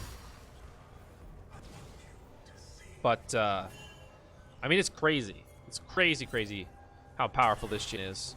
A 4th shot crit is... Ooh. That'll hurt. That'll hurt. Curtain call to open up here. Got to zoom out to see that one. Last shot in, but... No, nothing found here by the Zac. Shock pool going in. We'll just use... we'll say a quick hold and back out. TP coming in from the Ornn. We'll join the push here. Where my jungle? He goes in last shot again. Here comes the call. The Forge God hits 2 members. 3 members. Hayats, though, he can't get into the fight. No damage for him just yet. A trade. Well, not even really a trade. They just killed the Zac here. But now they get us 1 back. That's a big pick now onto some carry. So it's a 4 for 4.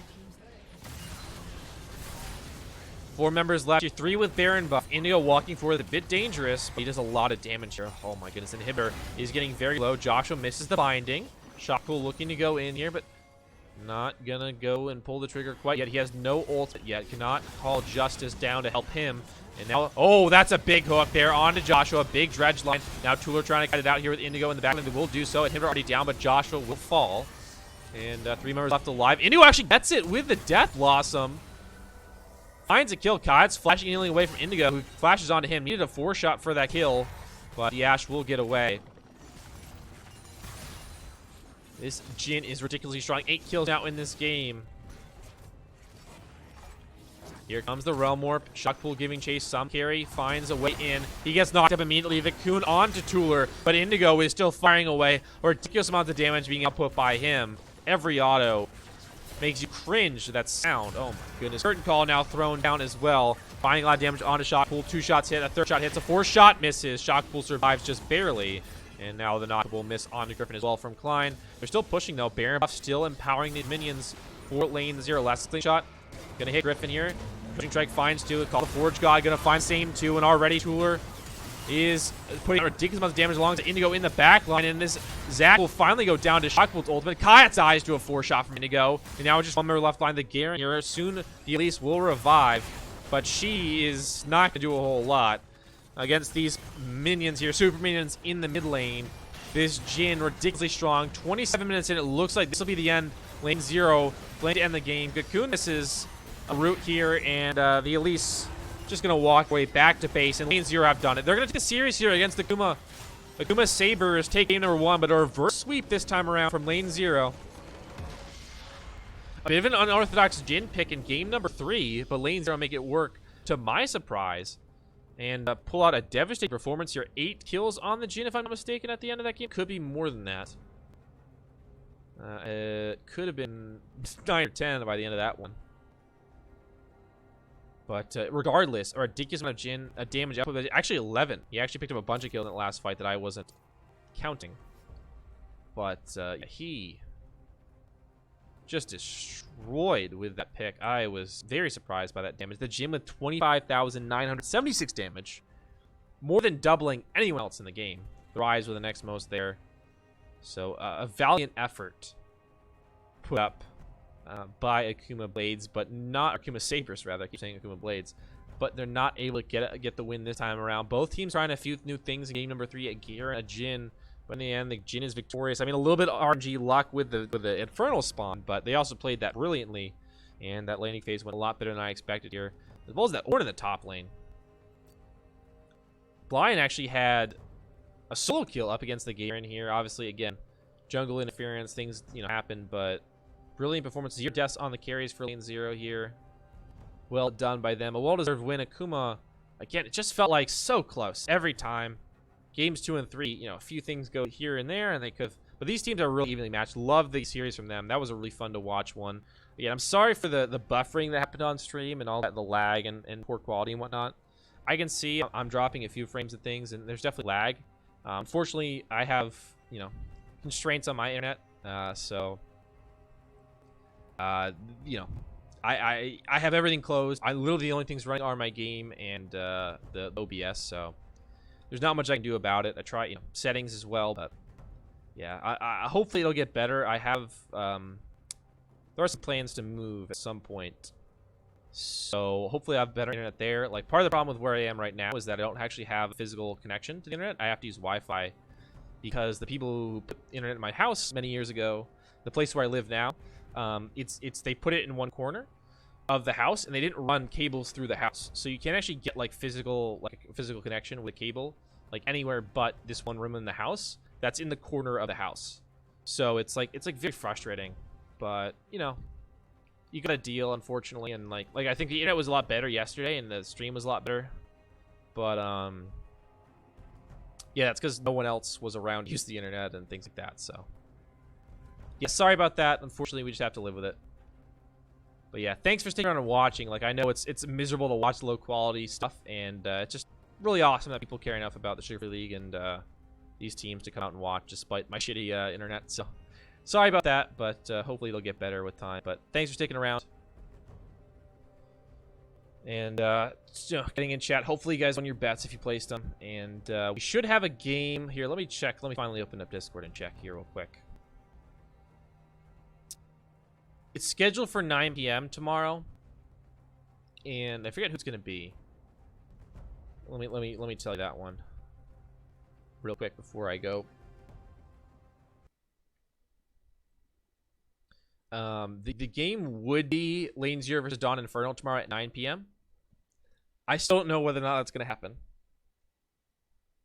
Unfortunately, I kind of have to play things by ear tomorrow because I need to help some people that need some help. So yeah, unfortunate, but still 50-50 chance the stream may or may not happen. So yeah, if you want to see that, check the Discord. I'll try and let you know as soon as possible, but I myself am not gonna know until afternoon time. So it's kind of a night of thing tomorrow, or evening of. But yeah.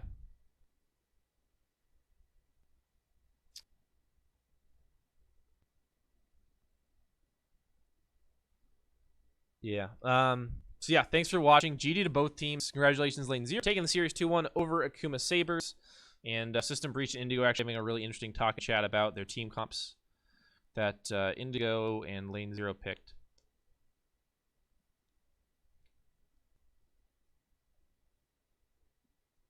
Yeah, System Breach had the same concerns I did about the team comp for LNZRO, which was the lack of instant damage. And if they didn't win the early game, how are you going to do a lot of damage later on? So me and him on the same page about that one. Yeah, Pantheon's not banned in the SFL as far as I know. It has been played before, but for some reason people in the SFL just don't want to play it. I don't know if there's a gentleman's agreement going on that I don't know about in the SFL that people don't pick Pantheon or whatever. But as far as I know, it's not banned. There's nothing saying you can't play Pantheon, so I don't know why people just don't play it because it's really good.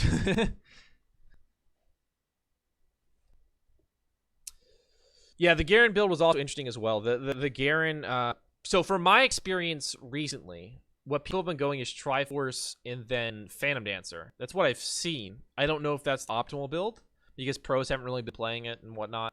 But that's what I've seen commonly. I don't know what Risty's doing. I'd have to check that. But yeah, really cool game.